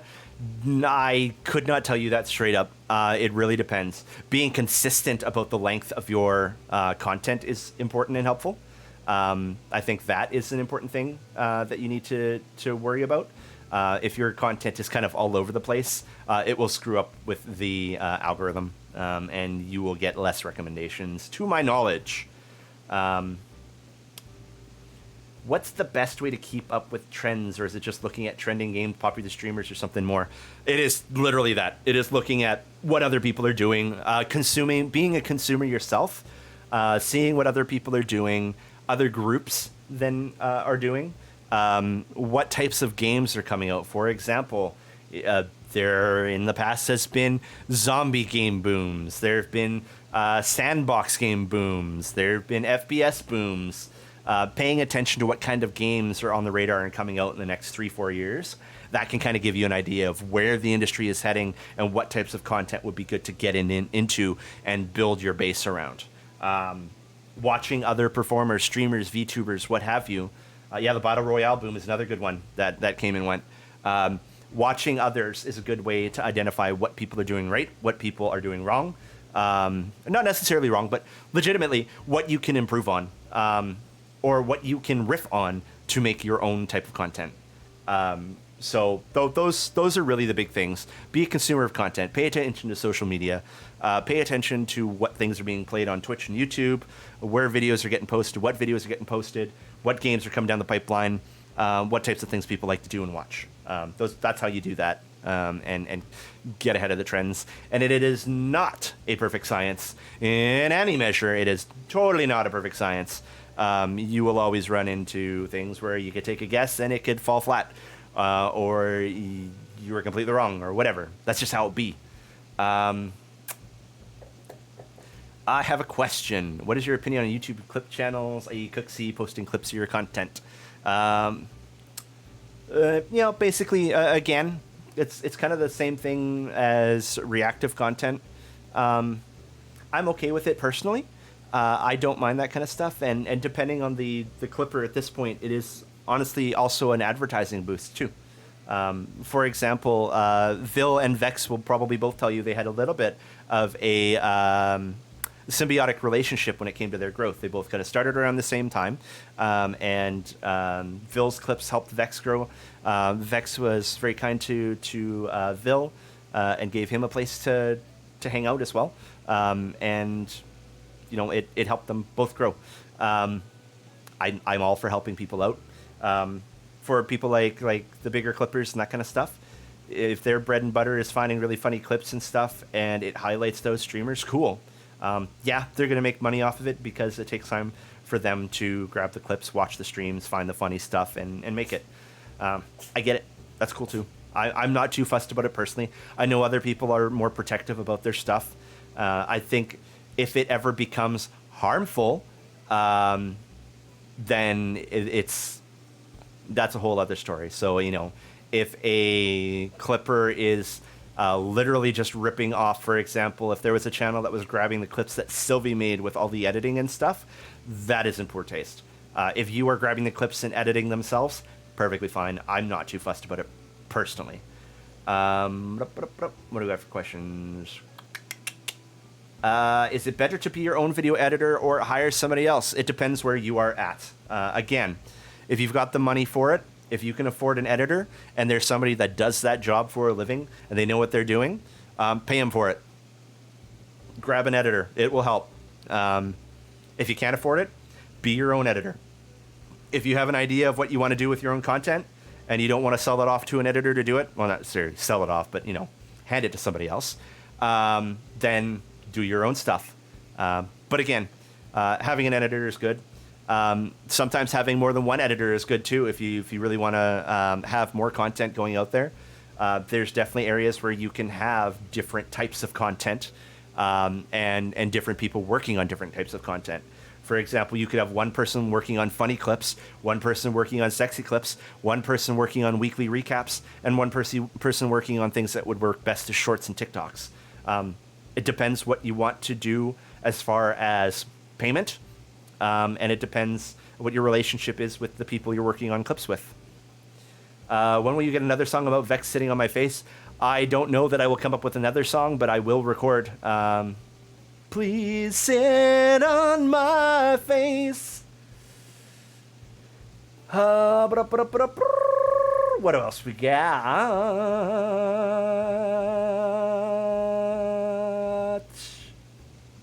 Yeah, I'm caught up in questions. Look at me. Look at me, chat. I did it good. I need a water. Come here, water. Get in my mouth hole. Songs will appear. Yeah. Black Fox, welcome in. Welcome to the stream. We will have full length of the song. The lyrics are already done. That's already been done. Louis is working on the music. I need to get off my ass and do a quick recording of how I want to sing it, and that'll help Louis a bit. And yeah. It will happen. It will happen, chat. It's going to happen. It's a thing that's in the works. Don't worry about it. The lyrics are there. They're good. They're good. We'll make it work. Louis is fucking awesome. Urban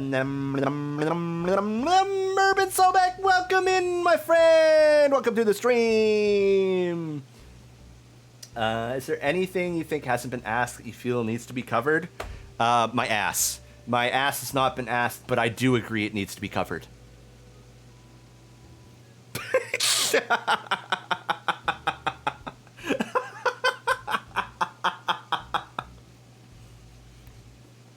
That was the first thing that popped in my head. I'm sorry. I am sorry. It is words. Hi, Cat. Hi, Bradley. What are you doing in here, buddy? You want out?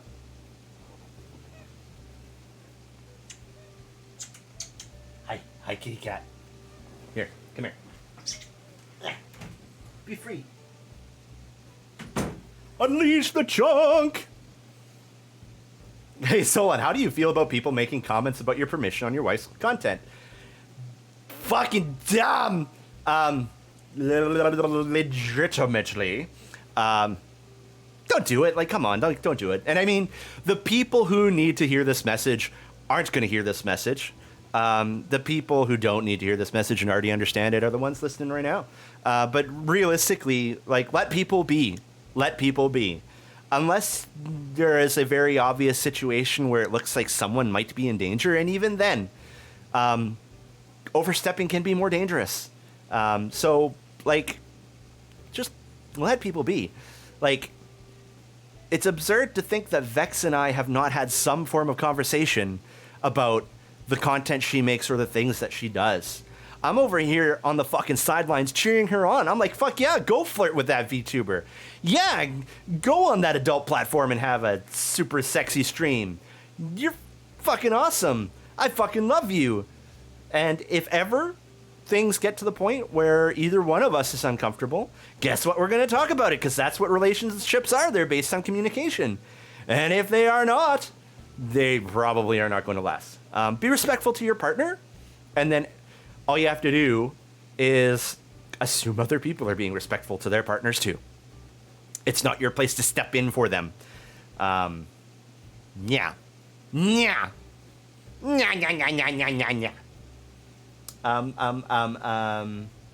Serious question. Do you think your office space here could potentially use more pumpkins? Yes. The unfortunate reality is I can only fit so much pumpkin in this tiny little space I made for recording my kind of Pomodoro videos. They're not really Pomodoro, because Pomodoro has 5-minute breaks. I like 10-minute breaks, but that's just the way my brain works. So I made those videos anyway, and I'm glad that people like them. I will have more videos coming up in the future, because I've been recording October ones. Yeah. And then I'll record ones that are more themed for November. And yeah, I have kind of been slacking on that, so I need to get off my ass and do that again. Am I ready for Halloween? No, I'm not ready for Halloween. If I had my way, there'd be like so many more decorations all over the whole planet. Cover the whole planet in decorations. Needs to be more. But yeah, I don't know. Been so busy this month that it doesn't feel like Halloween should be here already. Yeah. Yeah, Kiers. Like, seriously, like, fuck. Even if Vex went out on a date with someone in real life and she advertised it, there's not a reason for people to go in there and be like, is Zolon okay with this? Dude, she wouldn't be out there on a date posting about it if I didn't know about it. Like, fuck. Goddamn. Let the lady go out and get whatever she wants. If she wants some titties, let her get some titties. If she wants some cock, let her get us some cock. Fuck. If I said yes, let her be. You don't need to be our keeper. Yeah, seriously. Did I know my wife's married to a cultist? What? I'm gonna fucking kill him. Where is he? Where is he? I'm gonna kill this cultist. I'm gonna kill him. I'm gonna get him. I'm gonna get him. Where is he? I'm gonna fight him. I'm gonna fight him. Come here. Where you at? Where you at? Oh, it's you. It's you. You're the cultist. Yeah, that's right. I'm the cultist. Well, take this.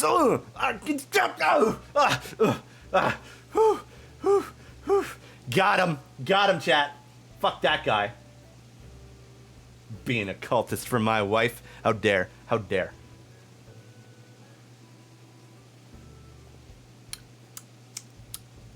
Yeah. Thanks, Anna. I totally did wang jangle that cultist. Take that.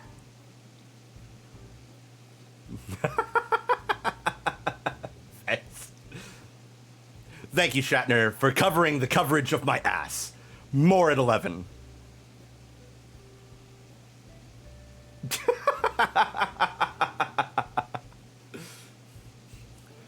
Fucking mirror.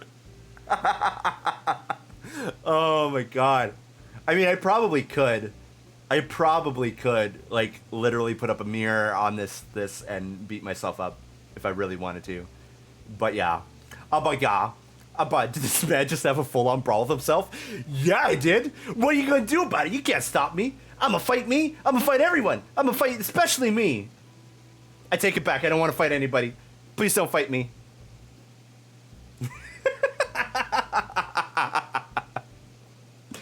All right, next question. Anybody got another question? Anybody got another question? Or are the office hours over? Do I go back to the cells and stuff? Stop hitting yourself. Stop hitting yourself. Yeah, exactly. Days a lot. Round 2. Fight. Cultistality. I'll kick your ass. I'll kick your dog's ass. I'll kick my own ass. It does rain in Animal Crossing, and I would love to track reality. I would love to track when it's raining. There is actually an app out there that lets you nail down the random seed that is used to generate the weather on your island and accurately predict the weather. And in so doing, I would love to finish doing that for my island again, and then identify rainy days so that I can record rainy day videos, because I love that. Yeah, no, I'm playing Animal Crossing. It's there. It is legitimately just like a background for me chatting right now. That's like, The Animal Crossing is secondary to everything that's going on. How much can I make the collar jiggle? Let's find out. Okay.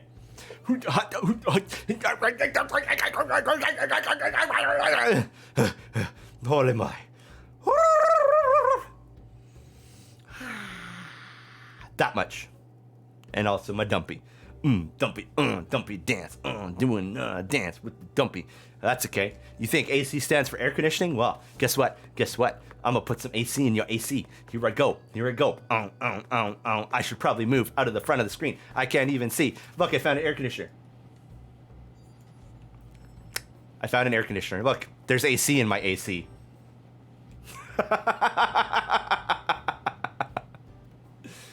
That's okay, neither do I, Kaisersaurus. I have no idea what I just said. No, I'm growing. I don't want to grow. That's not me. That ain't me. That's the wife. How and when do we hire mods? I covered this before, but to give a quick summary of it, basically it's based on necessity. When we noticed, JSpace, thanks for following. Not that we noticed JSpace. That's not when we do mods. But generally, when we notice that there's more activity in Vex's chat, and we don't have enough people to keep up with it, or we think that we're getting to the point where we can't keep up with it, or some of our mods are burning out or need a break or need to step down or whatever, we will look to getting more mods. Yeah, thanks for my snuggie. This is a nice snuggie. But yeah, that's what I would do. It's basically in the event that we believe that we are going to need more help taking care of things, we will get more mods. And don't just mod your friends. Come up with a process for finding people that are legitimately going to come in there and help keep you and your community safe. Vexy, biggest tips for new VTubers. Bigger tits for new VTubers. Let's see here.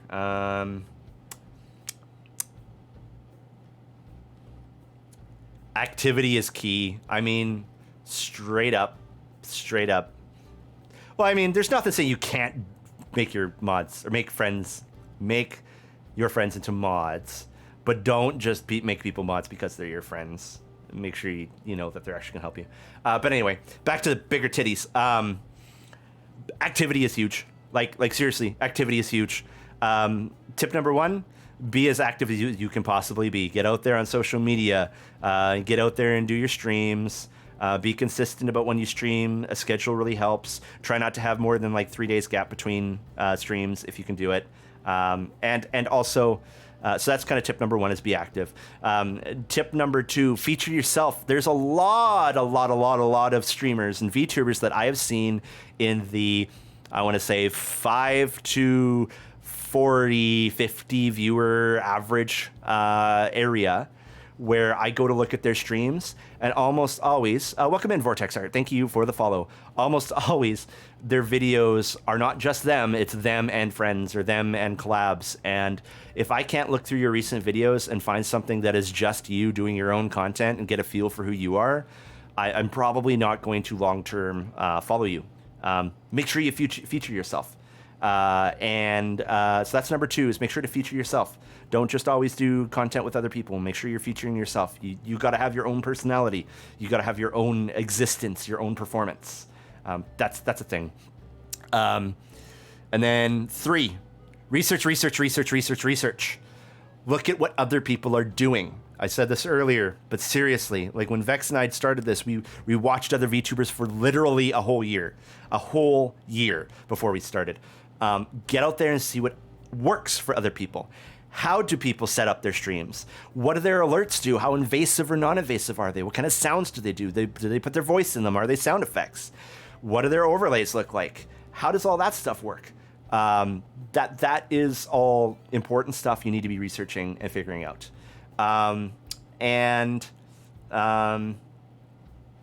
What else?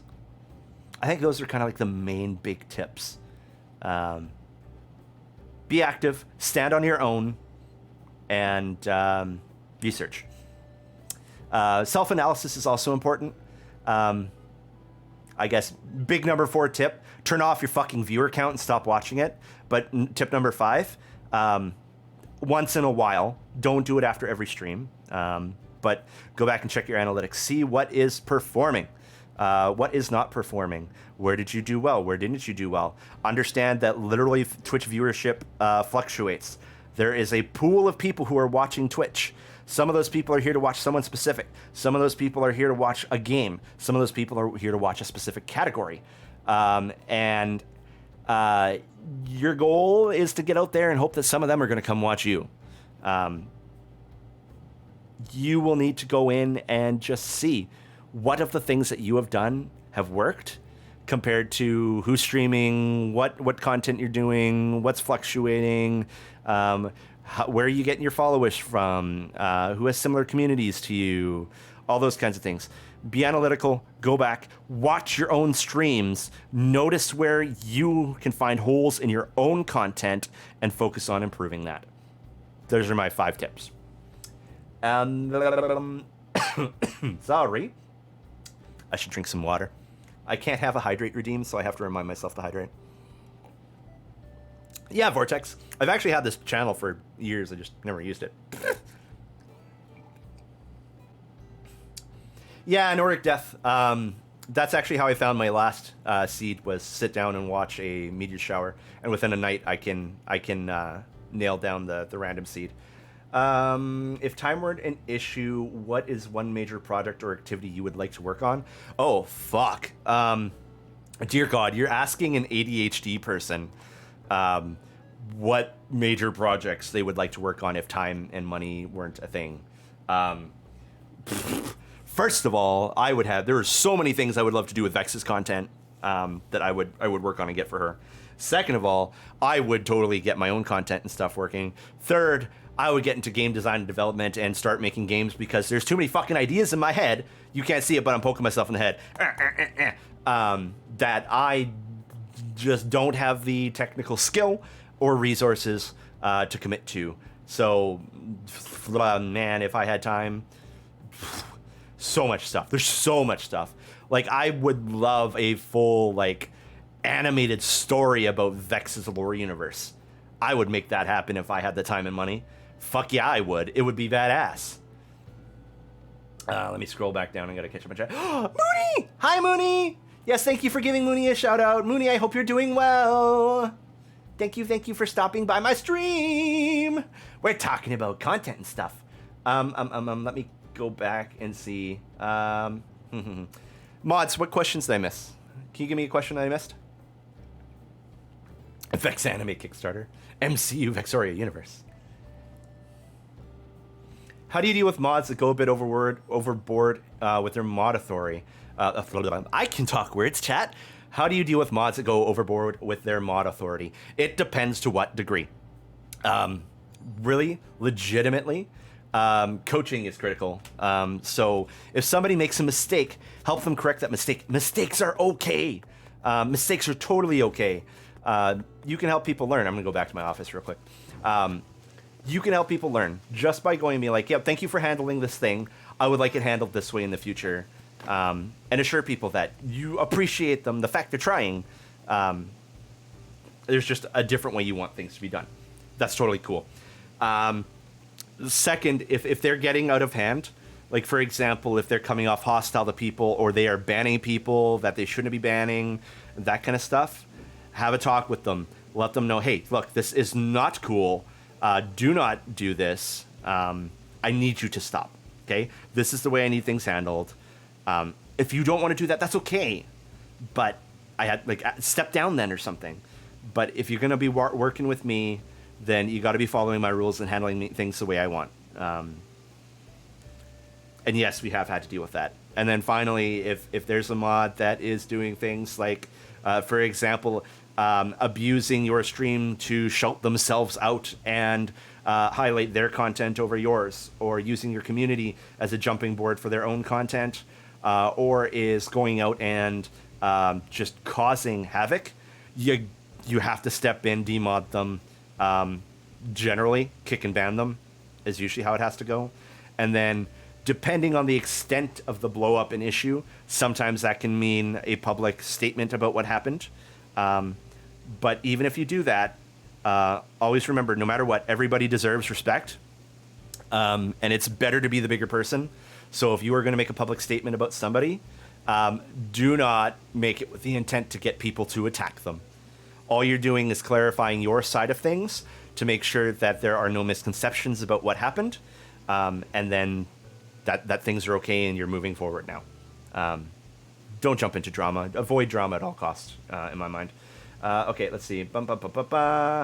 Vexy Scott, how do you handle vacations to where you can't stream for a few days or a week? It's hard. Realistically, and even Vex saw this, if you take a vacation, the unfortunate reality is you're going to lose a chunk of your viewer base. Not a lot of ways around it.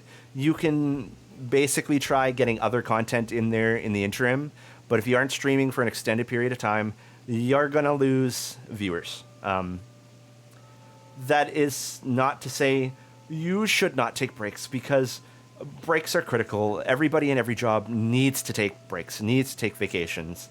But it is just an unfortunate reality of, if you stop streaming for a while, people aren't going to turn up as much when you come back. It's probably good to have a event or something of some kind ready when you come back, to try to generate hype for and get people up. Take care, Strider. Thanks for coming out. That would be a helpful mitigating factor, is to have something planned for when you come back. But realistically, just be prepared for some form of loss, because that's what's going to happen. It sucks, but it's reality. If you close the store for a month, you don't expect to get the same amount of traffic in when it opens up again. That's just how it be. That's people. Yeah, Osseous, it's basically, it's a stress management thing. You can't be constantly chasing forever. At some point, you have to accept that you'll take a dip, and that's okay. And how big that dip is can change depending on people, and how long it takes to get back to your previous levels changes depending on people. Sometimes, you might see a dip of, like, let's say you were at 1,000 people and you went on vacation, you came back to 700, and, within a month you're back up at 1,000. Cool. You went on vacation for a week and you were at 1,000, and when you come back, you've got 900, and within a week you're back up at 1,000. Cool. Sometimes you're at 1,000 and you take a break and you come back to 300 and you don't get back to 1,000 within a year. That's just how it goes. Do your best. Keep working on your content. Never give up. Don't get too worked out about the numbers. I do like pineapple on my pizza. I'm a monster. I'm a literal monster. I'm gonna fucking eat that pineapple. You can't stop me. Nobody can stop me. I'm gonna eat the fucking pineapple. But the other thing is, burnout is a very real thing. Mental health is incredibly important. Do not neglect it. And realistically, if you're starting to burn out or you're tired and you're finding that you're having trouble streaming, people know. People are going to be able to find out. And people will tell from the energy of your content and the difference in how you usually perform. And when that starts to happen, you are going to see a dip anyway. So it's better to take care of yourself, even if it means a short-term loss, than to burn out hard, be forced to take care of yourself, and suffer a significant loss.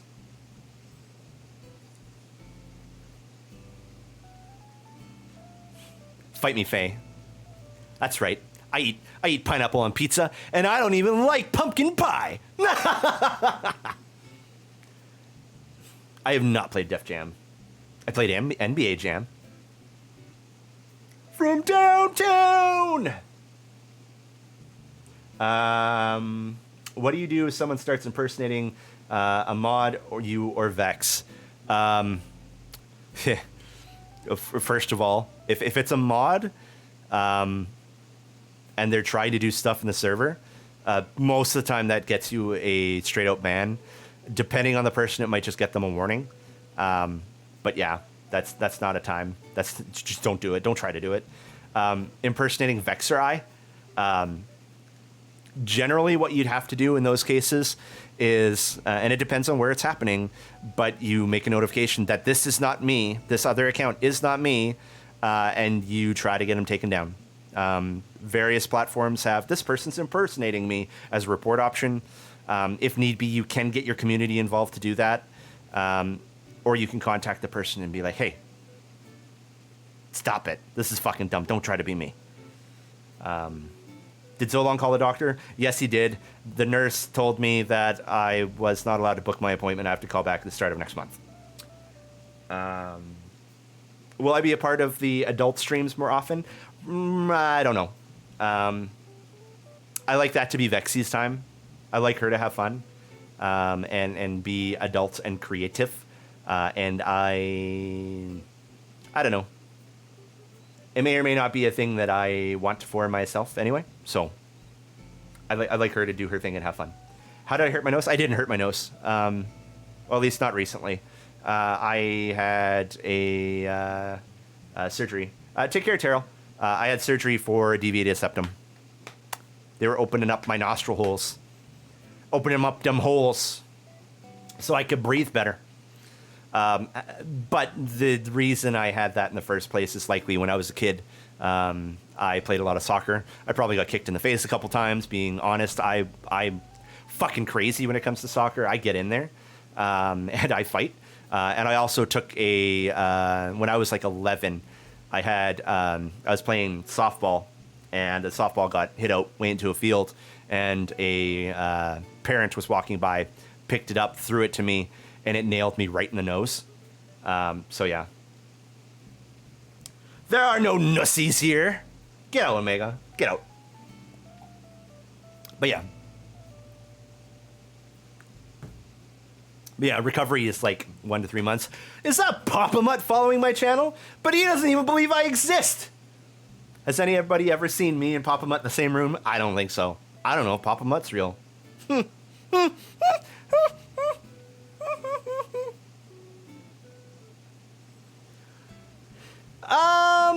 Thank you for shouting Papa Mutt out. How do we feel about fanworks? Honestly, Vex and I don't have a dedicated approach to fanworks yet. Right now, fan art, like we love fan art. Vex has always loved fan art. I love fan art of games and stuff like that. I'm not super protective of our IP as long as it is noted like, hey, this is fan art. This is not official art. That kind of thing. If people are making characters and stuff like that for games and actually using Vex's likeness for legitimate profit on something they intend to sell as a game, that might be more of an issue, but it really depends on a case-to-case basis. Really, we would have to approach it depending on what it is. Sometimes, this is a cool thing, and, it's better just to talk to us, and we can say, hey, yeah, we'd like to be involved. And then we have control over our characters, specifically Vex's, and the content they're in. But yeah, generally it's a bad idea to use somebody's character without their consent. And as Vex is consented to fan art, that is the best avenue for doing stuff. But as far as like if somebody tried to make a game or tried to write a story or something, well, not necessarily write a story, like somebody doing a fanfic is fine. But if somebody tried to do stuff and pass it off as official, that's a big no-no. Don't do it. All of our art stuff is in the Discord server. I believe !Discord will get you there. In the Vexy decks, you can see what we're comfortable with and not comfortable with. I know I promised to play a horror game. I hate horror games. Ugh. I'm like Ariel in that regard. I am fucking terrified of horror games, and I'll fucking cry.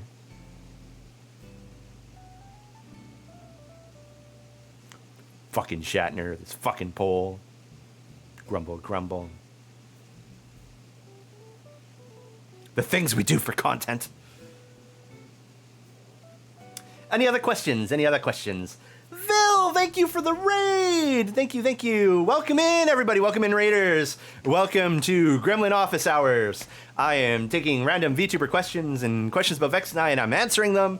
I hope you had an awesome stream, Bill. Thank you for coming. We were actually literally just talking about you. I just totally thanked you for coming. That's a weird thing to thank a friend for, but hey, you know what? If you're thanking your friends for coming, that's a cool relationship you got. I don't judge. Thank you for coming into the stream, Bill.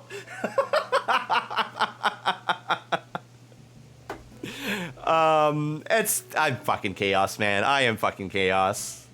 I don't even know what the fuck's coming out of my mouth. I really don't. But welcome. I said thank you for coming. Oh, what did I say about you earlier? I was just talking about how at the very start, we were talking about clippers. And I was saying how at the very start, when you were clipping Vex, and Vex was highlighting you and all that kind of stuff, the two of you kind of helped each other grow. So there's a symbiotic relationship between clippers and VTubers. Or streamers in general. Yeah. All right. Question. Anybody else got question? Anybody? Raiders, questions? Anybody got questions? Questions, Batman questions? Anyone?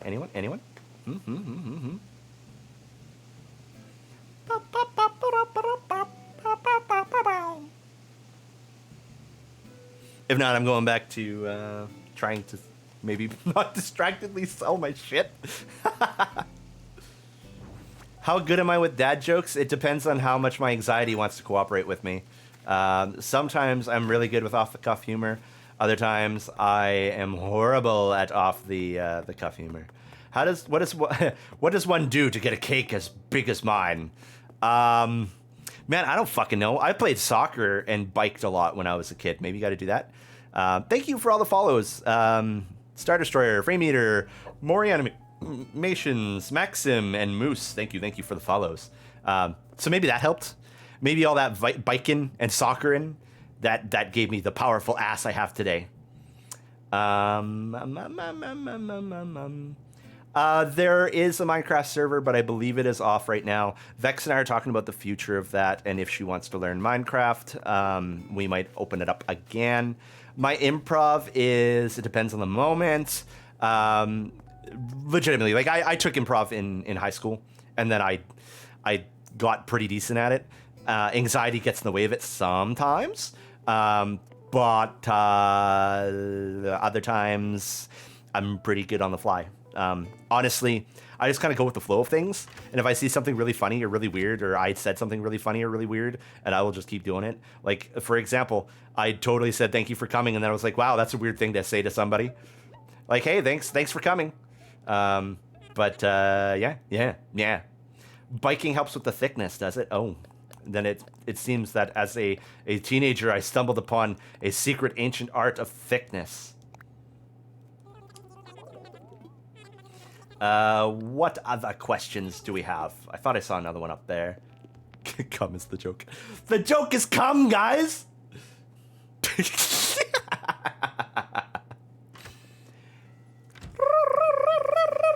I'm just gonna make weird noises. Hey, it's the dude that took a dump on the bidet earlier. Nice. Sup, Radio Demon? Thanks for coming in. Aldrin Kravitz, thank you for the follow. That would be a very good alert. Yeah, probably. But I can't make sound alerts and stuff yet for my stream because I'm not an affiliate yet. I'm going to stream 6 times this month and then not stream for 30 days. Welcome in, Relit. Thank you for chatting. Depends on how you prepare the cake. I got too much flour. I don't need this flour anymore. I used up all my tomato morts. Get a little Coach Z in here. Do it. Twiggy, Fuchsia, what's up, man? How goes the Nerf war? Honestly, I lost most of the Nerf darts. I had like literally hundreds of them, and I've shot so many at Vex, and then the cat stole them. And honestly, the pro darts or whatever they're called, the ones that are like the black base and yellow tip, or orange tip, those ones just like they would just break in half. I don't know if it was just because the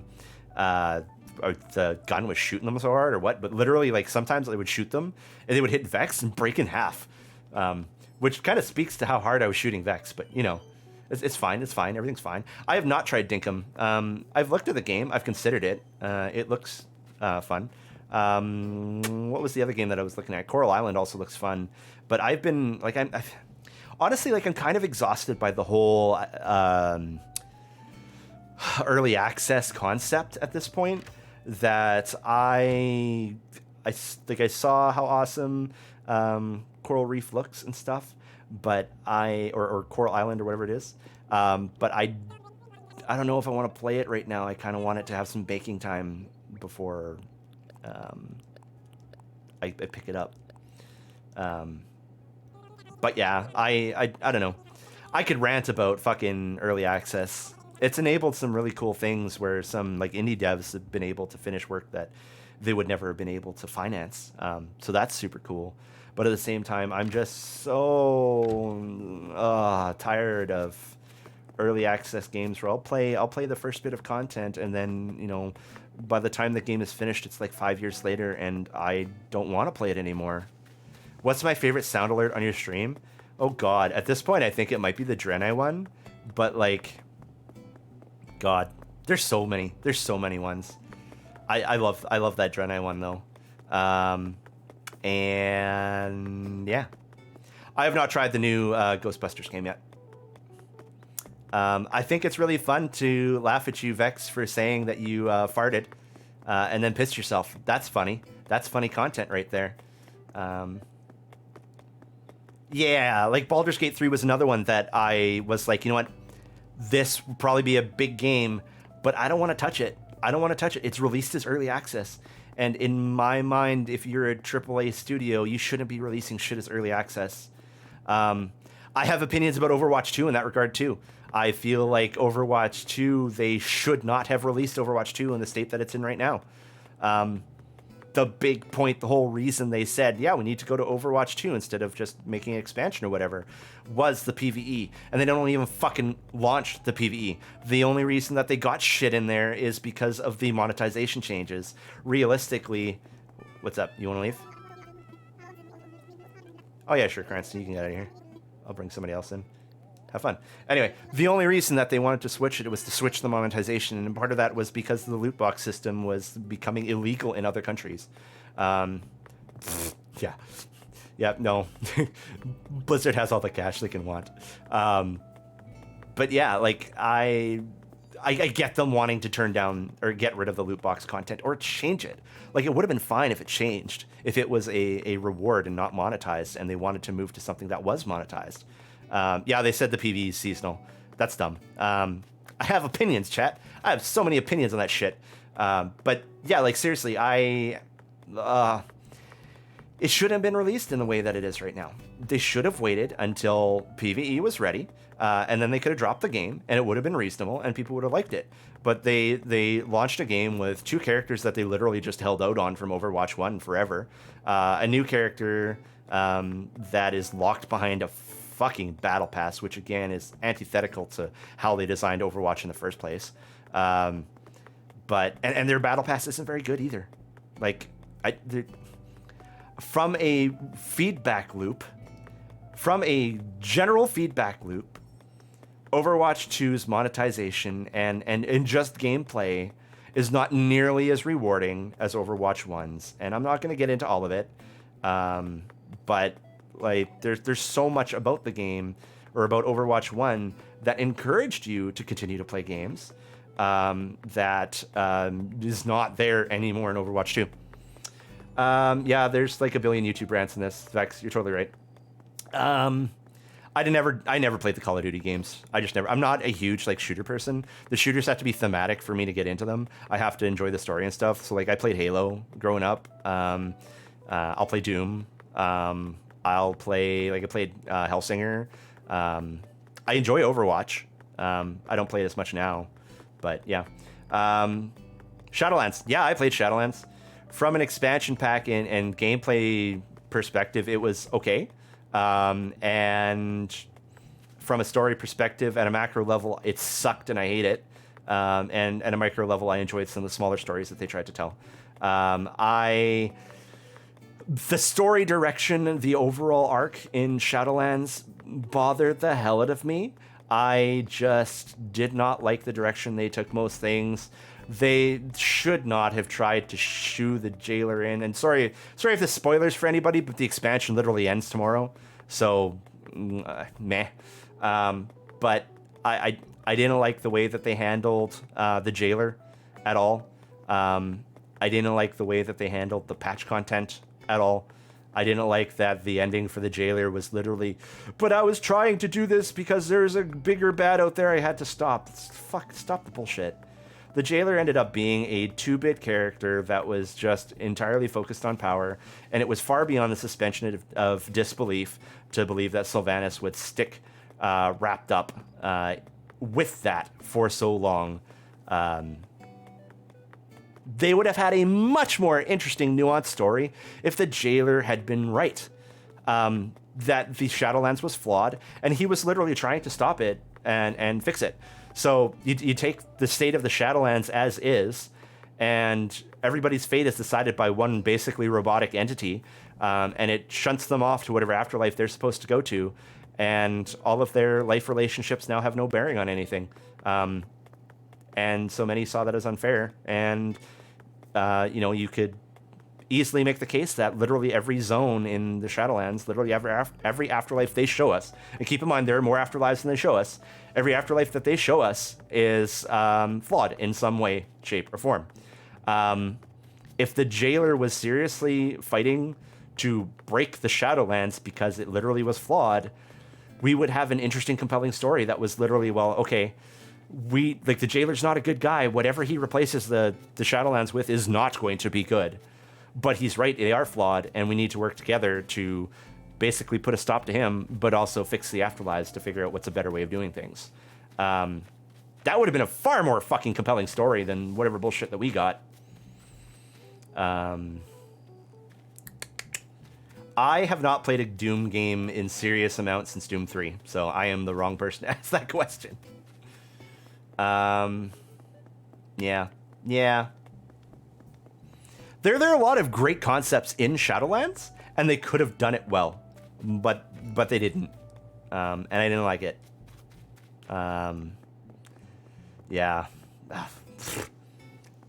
They even, like, the whole Dreadlords concept and everything could have been great, but I just feel like they did it wrong. I don't know.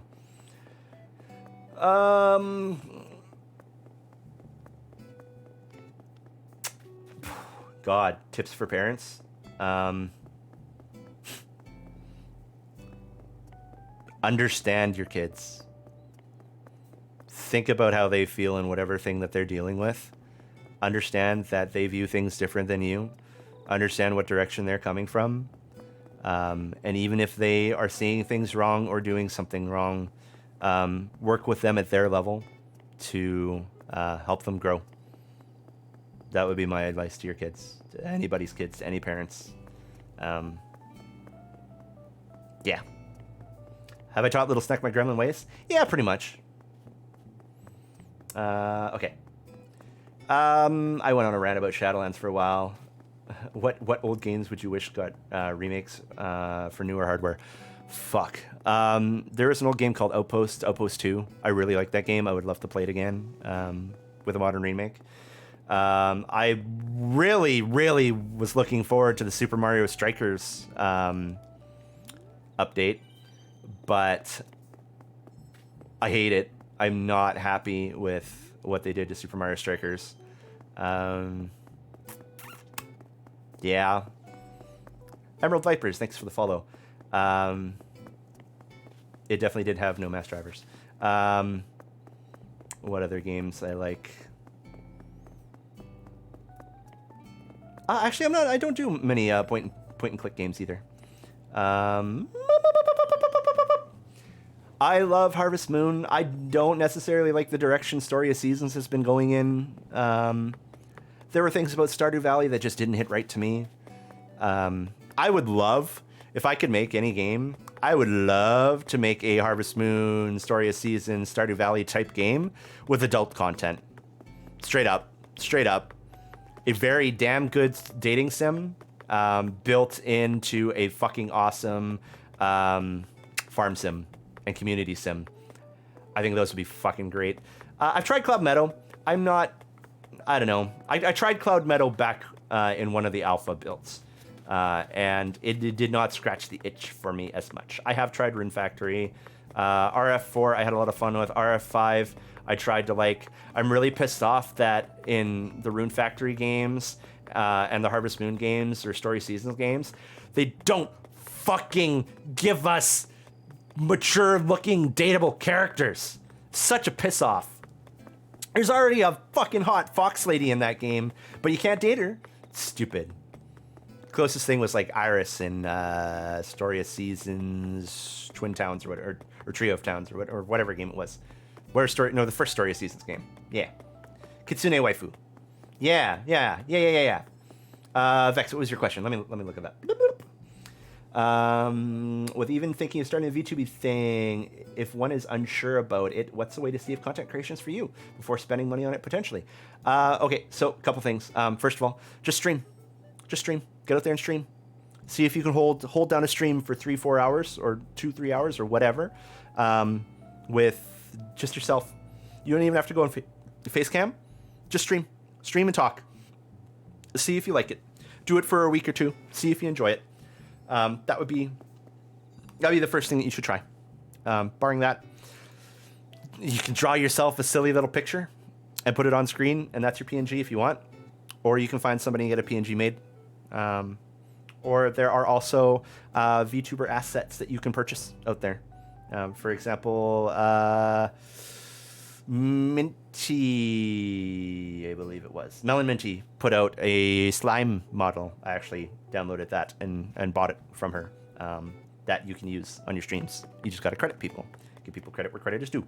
But yeah, there's lots of options to try streaming, and then see if you enjoy it.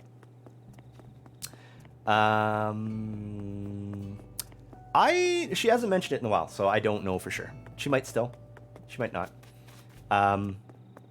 What other questions do we have? What anime am I interested in? Honestly, right now we're watching Dragon Ball Super. There's probably a billion animes that I have not seen that I need to watch. I just never get around to it. Riven of War, thank you for the follow. I don't know, man. I want more Monster Girls. That's another thing. In that adult sim, it needs more Monster Girls. And I know Cloud Metal has Monster Girls and Monster Girl adult content, but I don't know. It does not scratch the right itch for me. Maybe it's just the art style, or maybe it's the gameplay, but it's not. It doesn't go hard enough on like the classic Harvest Moon feel for me. I love Monster Musume. That's part of why Vex loves Lamia so much. I wish there was a season 2. Can you be a streamer if you don't talk a lot? Yes.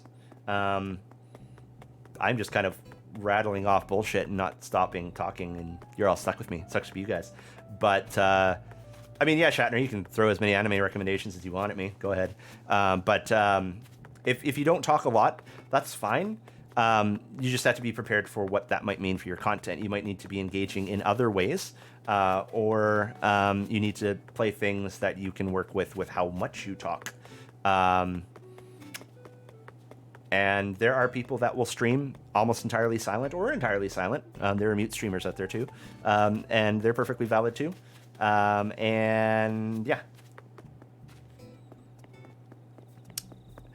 You will probably have more success the more reactive you are, or quicker success the more reactive you are.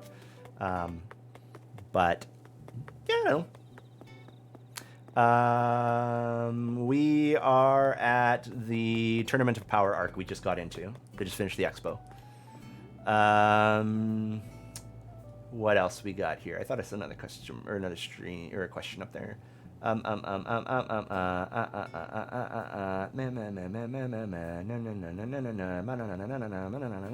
I was wrong. Maybe there's no question. Maybe I'm crazy. Oh, Curious, you said I want to stream sometimes, but I have nothing cool to talk about. I don't know how y'all do it. I don't fucking know either. I just turned up today and started playing Animal Crossing, and there are people here, and we were talking about stuff, and people are asking me questions, and I'm answering them. Frankly, when I turn on and I think about shit to talk about, it's literally shit that comes up in the moment, and I'm literally just running on pure ADHD fixations. I'll go into a rant. Like, I'll just fucking rant, as we all heard several times today. I will just go into a fucking rant about whatever bullshit pops up in my head. Hey, Gyroid. Crumploid.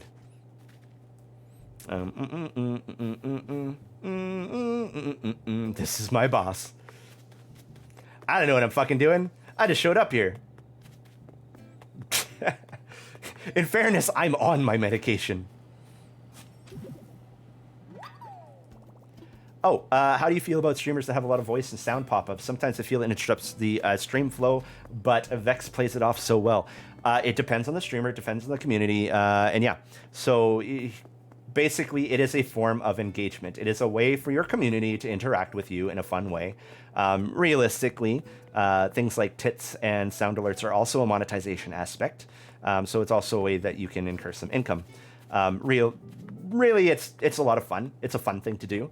But yes, there can be a point where it becomes disruptive. Like, for example, there are times when Vex actually legitimately wants to talk about something, but people are hammering her with sound alerts. You need to get okay with telling tits or money. I mean, with telling your community, hey, stop it. I want to say a thing.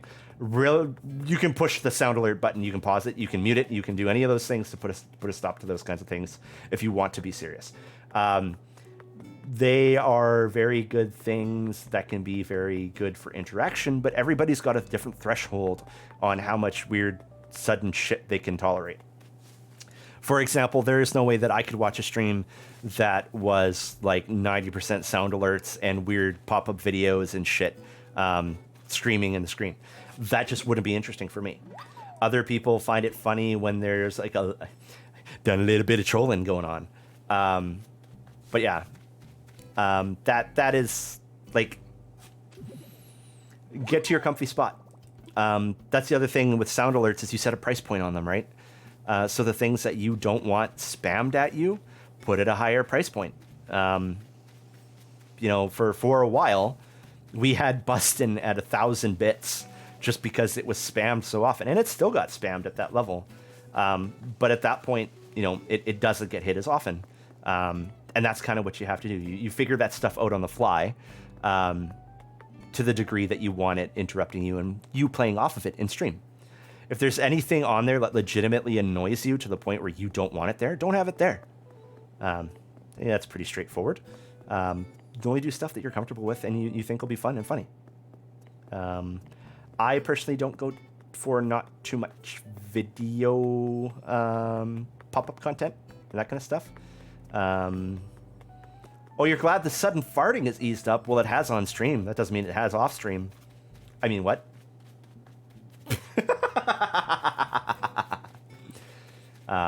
Yeah, that's another good thing. Take notes of interesting things that happen in your life. Vex and I do that more now that she's a content creator. We will more note the ridiculous bullshit that we do.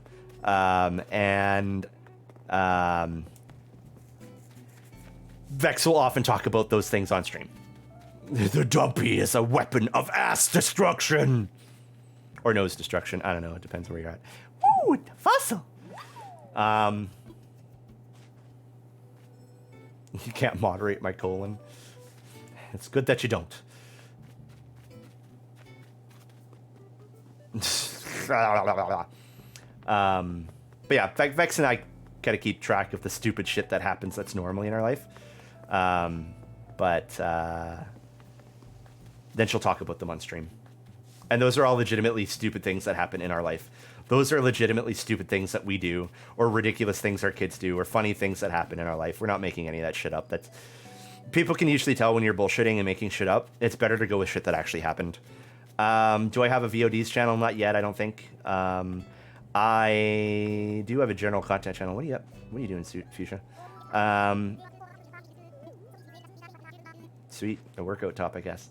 I have a channel for my Animal Crossing video content, and a general channel. I don't have a VOD channel yet. I might make one. I don't know yet. I don't foresee myself setting up clips anytime soon, unless I go like all in on this, and I don't see that happening necessarily. I could be wrong. Who knows what the future holds? But yeah, I don't know. If people really want a VOD channel of my bullshit, I can make one up. Okay, Luna. I get that. I get that. Keep my clips safe in your library. They'll be there forever. Fossils.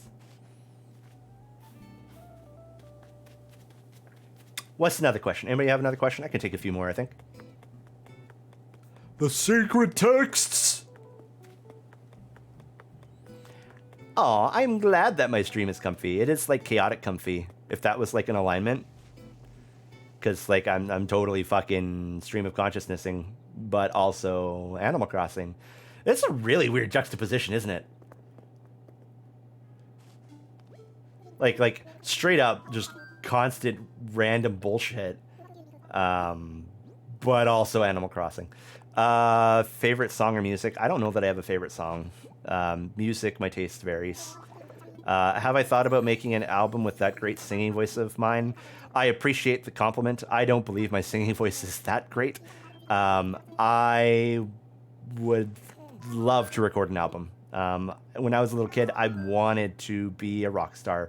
And that dream never quite left me. I love to get up on stage and perform as much as my anxiety disagrees with me. But yeah, I know. Cottagecore, but Goblin Gremlin. Louis, would you ask? How do you deal with days you just don't want to stream or something happened that drained you? Fuck.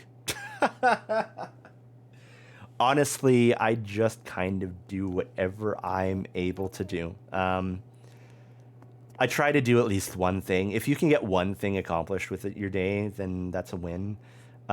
There's so much, it's so much in life we have to deal with. And I don't know, like,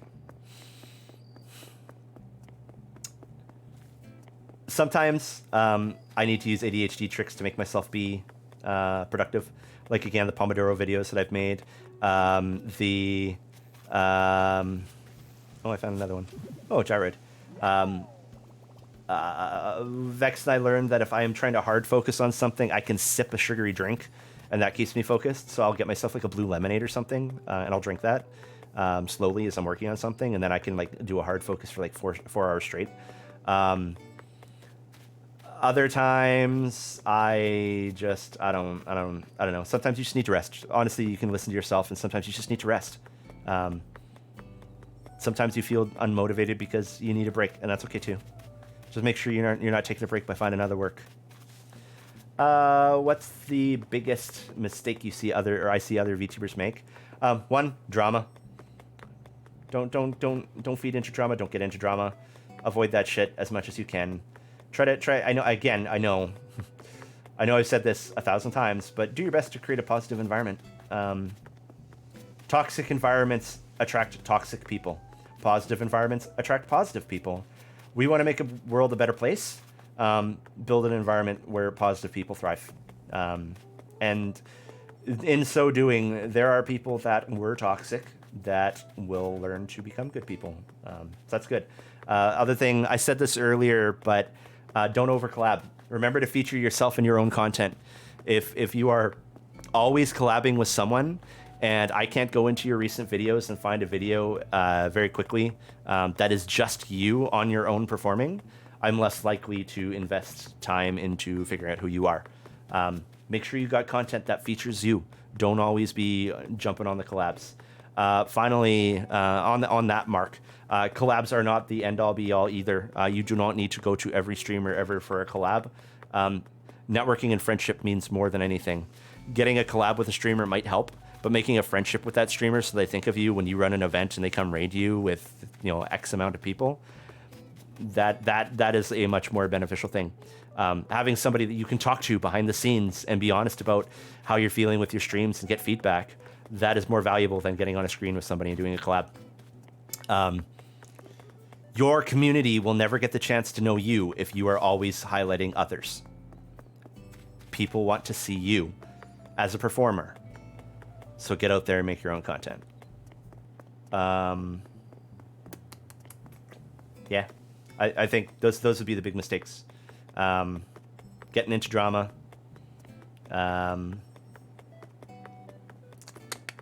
Yeah, Vil, exactly. And there's nothing wrong with collabing either. And there's nothing wrong with having friends on your stream.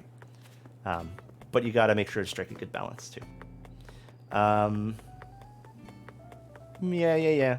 And drama's a hard thing. Drama makes...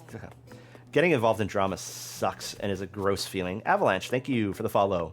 Oh, you're back with a sandwich? Holy fuck, I really want a sandwich. Oh my god, I want a sandwich so bad all of a sudden. Hello, Bowtie. Welcome in. Appreciate having you here. Drama is totally avoidable. Curate your friends, realistically. Watch out for toxic people. The Drunk Irishman, welcome in. You know where the kitchen is. Total Drama Island is not unavoidable, unfortunately. You're going to have to watch that show sometime or another. But yeah, seriously. Drama is generally unavoidable. Vexy cut my tomato. But yes, you're going to encounter tough situations no matter what. Obviously, Vex and I went through a tough situation. Do your best to handle it with as much grace and integrity as possible. Never try to throw somebody else under the bus. Handle others the way you want to be handled. Winky face. But realistically, like, if someone's going to start up a big fight about something, disengage. It's not worth it. Get out before the storm grows. Avoid the toxic people. They're not worth your time. They're not worth your time. It doesn't matter where they came from. It doesn't matter who they are. It doesn't matter how many years you've known them. It doesn't matter if they're family. And I mean that. If people are toxic, they're not worth your time. They're not worth your energy. Learning how to cut people, toxic people, out of your life will help you avoid drama in the first place. But also just it'll make you feel better, trust me. Yeah. Yeah,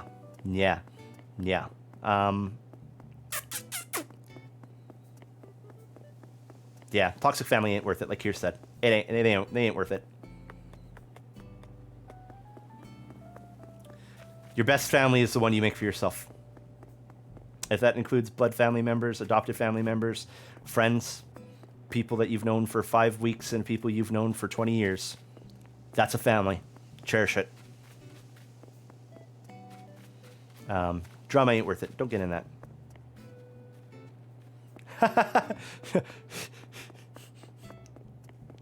I said, carry people the way you want to be carried, or handle people the way you want to be handled, winky face. That's what I said. Handle people the way they want to be handled. Because Vex is going to be in here and she's going to be like, oh man, handle me.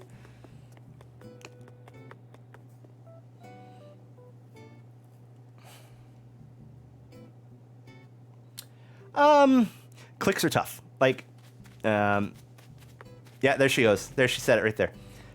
Realistically, so here's, I keep saying realistically. I need to find new words, chat. But generally, I'm just gonna sit my ass down. Where's my sit button? Right there. Boom. Sit my ass down right there. I'm gonna sit my ass down, and then I'm gonna do wah up here, right here. Okay, so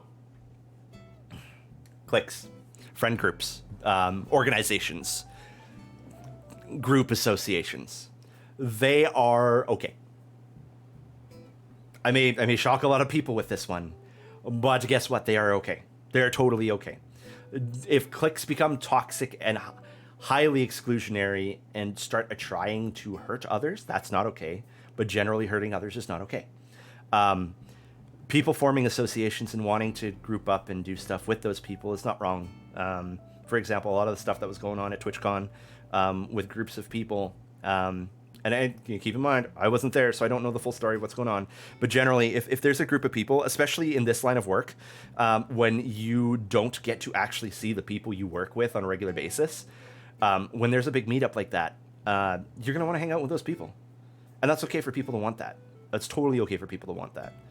When people are being very rude to others, that's not okay. If people form an organization and share resources, that's okay too.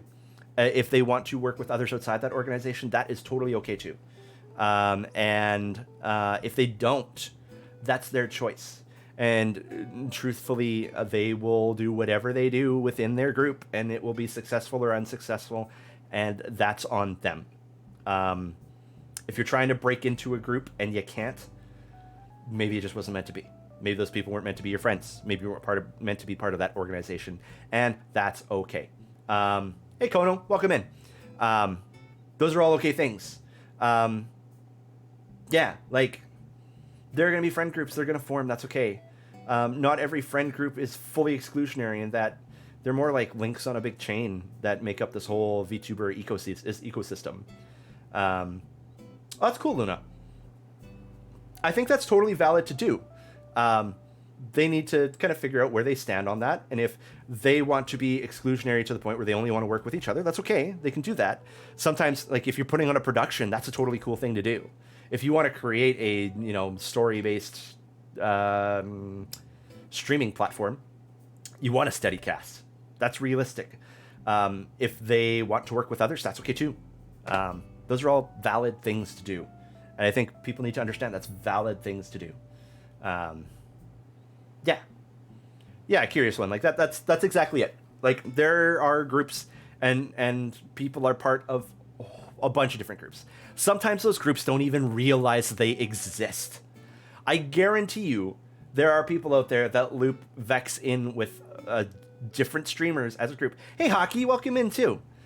Congrats on getting affiliate. I saw that. Everybody give Hockey a congrats, please. And give her a shout out too. Give Hockey a shout out. But yeah, there's people that probably associate Vex with certain groups. But Vex doesn't really have any official groups that she is named as a part of. Cheeks, welcome in. You're in good company. We have plenty of cheeks around here. Yeah. So, I don't know, man. Do what you do. Have fun with it. Don't get too mad if you don't make it into a group that you want to get into a group with. And keep yourself open. You're allowed to work with whoever you want to work with. Whoever you want to work with, whenever you want to work with them, however you want to work with them. If you want to just be friends behind the scenes, that's valid. If you want to be on the screen together, that's valid. If you want to go and perform on adult websites together, that's valid.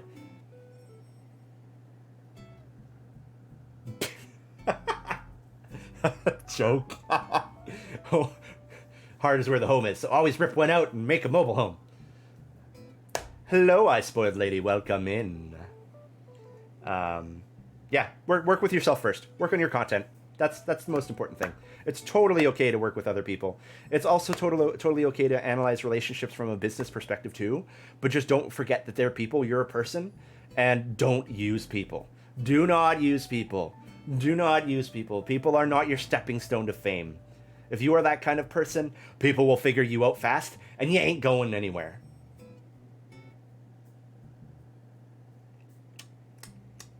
Yeah. Yeah. How did we come up with Vex's general motif? We like the Apophis, and at one point, Vex made a joke about, we have the whole Vor thing going on, right? So Vex made a joke with myself and a friend about if she had followers and she ate them, they could be sacrifices, and it just kind of ballooned out from there. Yeah, that's kind of how it went.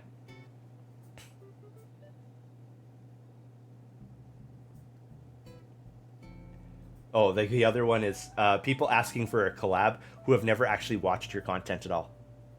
You can tell when they've seen your content, or at least know your content a little bit, understand what you're about. Vex has had some that have asked her for asked for a collab completely blind. How did we decide that I would be a cultist? We didn't. I just kind of came out here and was like, bam, I'm a cultist. And then Vex drew this stupid fucking model. And then I turned it into this. Yeah. We didn't. I just said I'm gonna be your loyal cultist. She's a goddess. She's got to get some worship. So, have a good night, Curious. Take care. Yeah.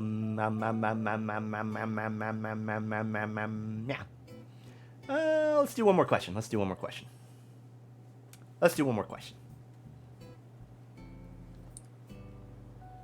What you got for me, chat? Hockey.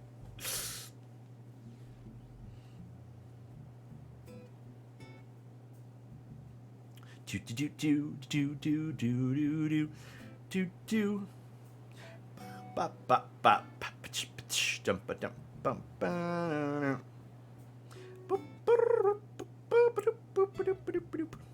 I'm making weird noises. Weird noises.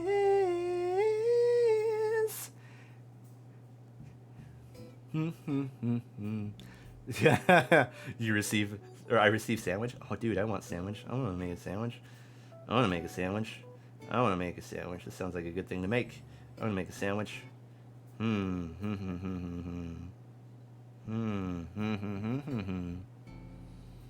Advice for people who want to be clipped. Oh, fuck. Man, I don't know. There's so many. Blah. There's so many different clippers out there. Realistically, I said it again. Fuck. I need like a counter. Anyway, Clipper's going to clip what content they think is going to get them the views and what they enjoy. That's how it goes. And so, depending on what you're hoping for Clippers to catch, make that kind of content. If you want really funny out of context sayings, get yourself in positions that make really funny out of context sayings. If you want to be caught doing ridiculous screams and shit and jump scare compilations, well, you know what you need to be playing. Yeah. And realistically, fuck! God damn it! I did it again. Clippers are going to clip based on character appearance too. So, if your character looks a certain way, you might get clipped by some, but not by others. And that's just how it be. Literally nothing you can do about that. Realistically.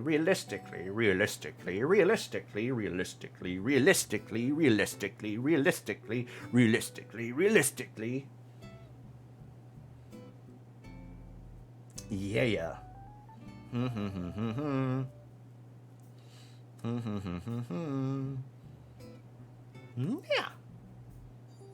Okay.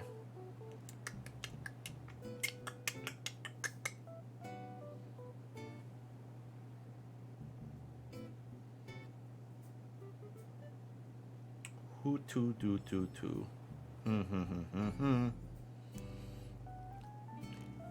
Will Vex and I ever do stuff together? I mean, probably. The big limiter on that is literally just the fact that, we're both parents, right? So somebody's got to be there for the kids. And if I'm playing something with her, I want to play something I can put down to go take care of the kids. That's kind of thing. Realistically, I would say realistically. Sirasarg, thanks for the follow. Louis, what'd you say? What are we Louising about? What did Louis say? Come on, scroll me. Vex. Will Zolon ever collab with me? Maybe.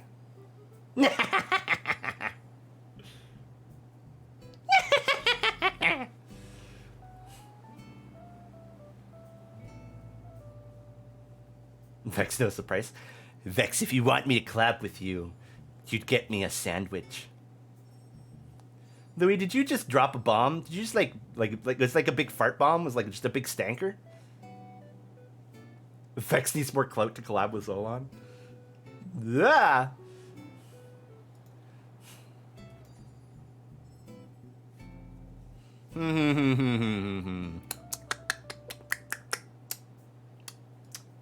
Okay, chat. I think we're gonna raid somebody.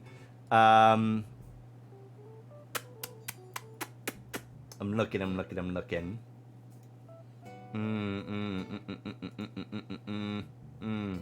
I think I want to go for. I haven't dropped in on Froggy for a while. I think we're gonna go raid Froggy Lock. One second. We need a message though. Hold on 1 second. I got this. I need some Vex emotes. I will have my own emotes eventually. Probably. Maybe. Batman. But today is not that day. Hold on. I'm stealing some Vex emotes for this. but that's okay. Vex, you can sue me later. Yeah. And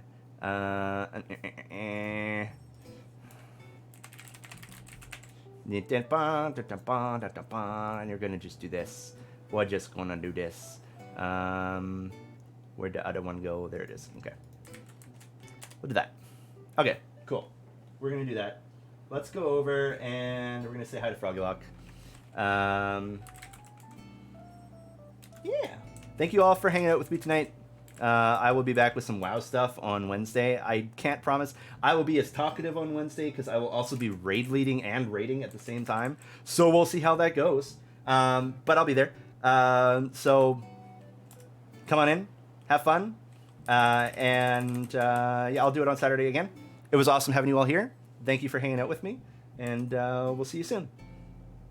There's raid. Let's go. Let's go tackle Froggy. Go say hi. She's awesome. She does awesome art. I don't know what she's playing right now. Pummel Party. That sounds terrifying. Excellent. All right. You all have a wonderful night, and I will talk to you soon.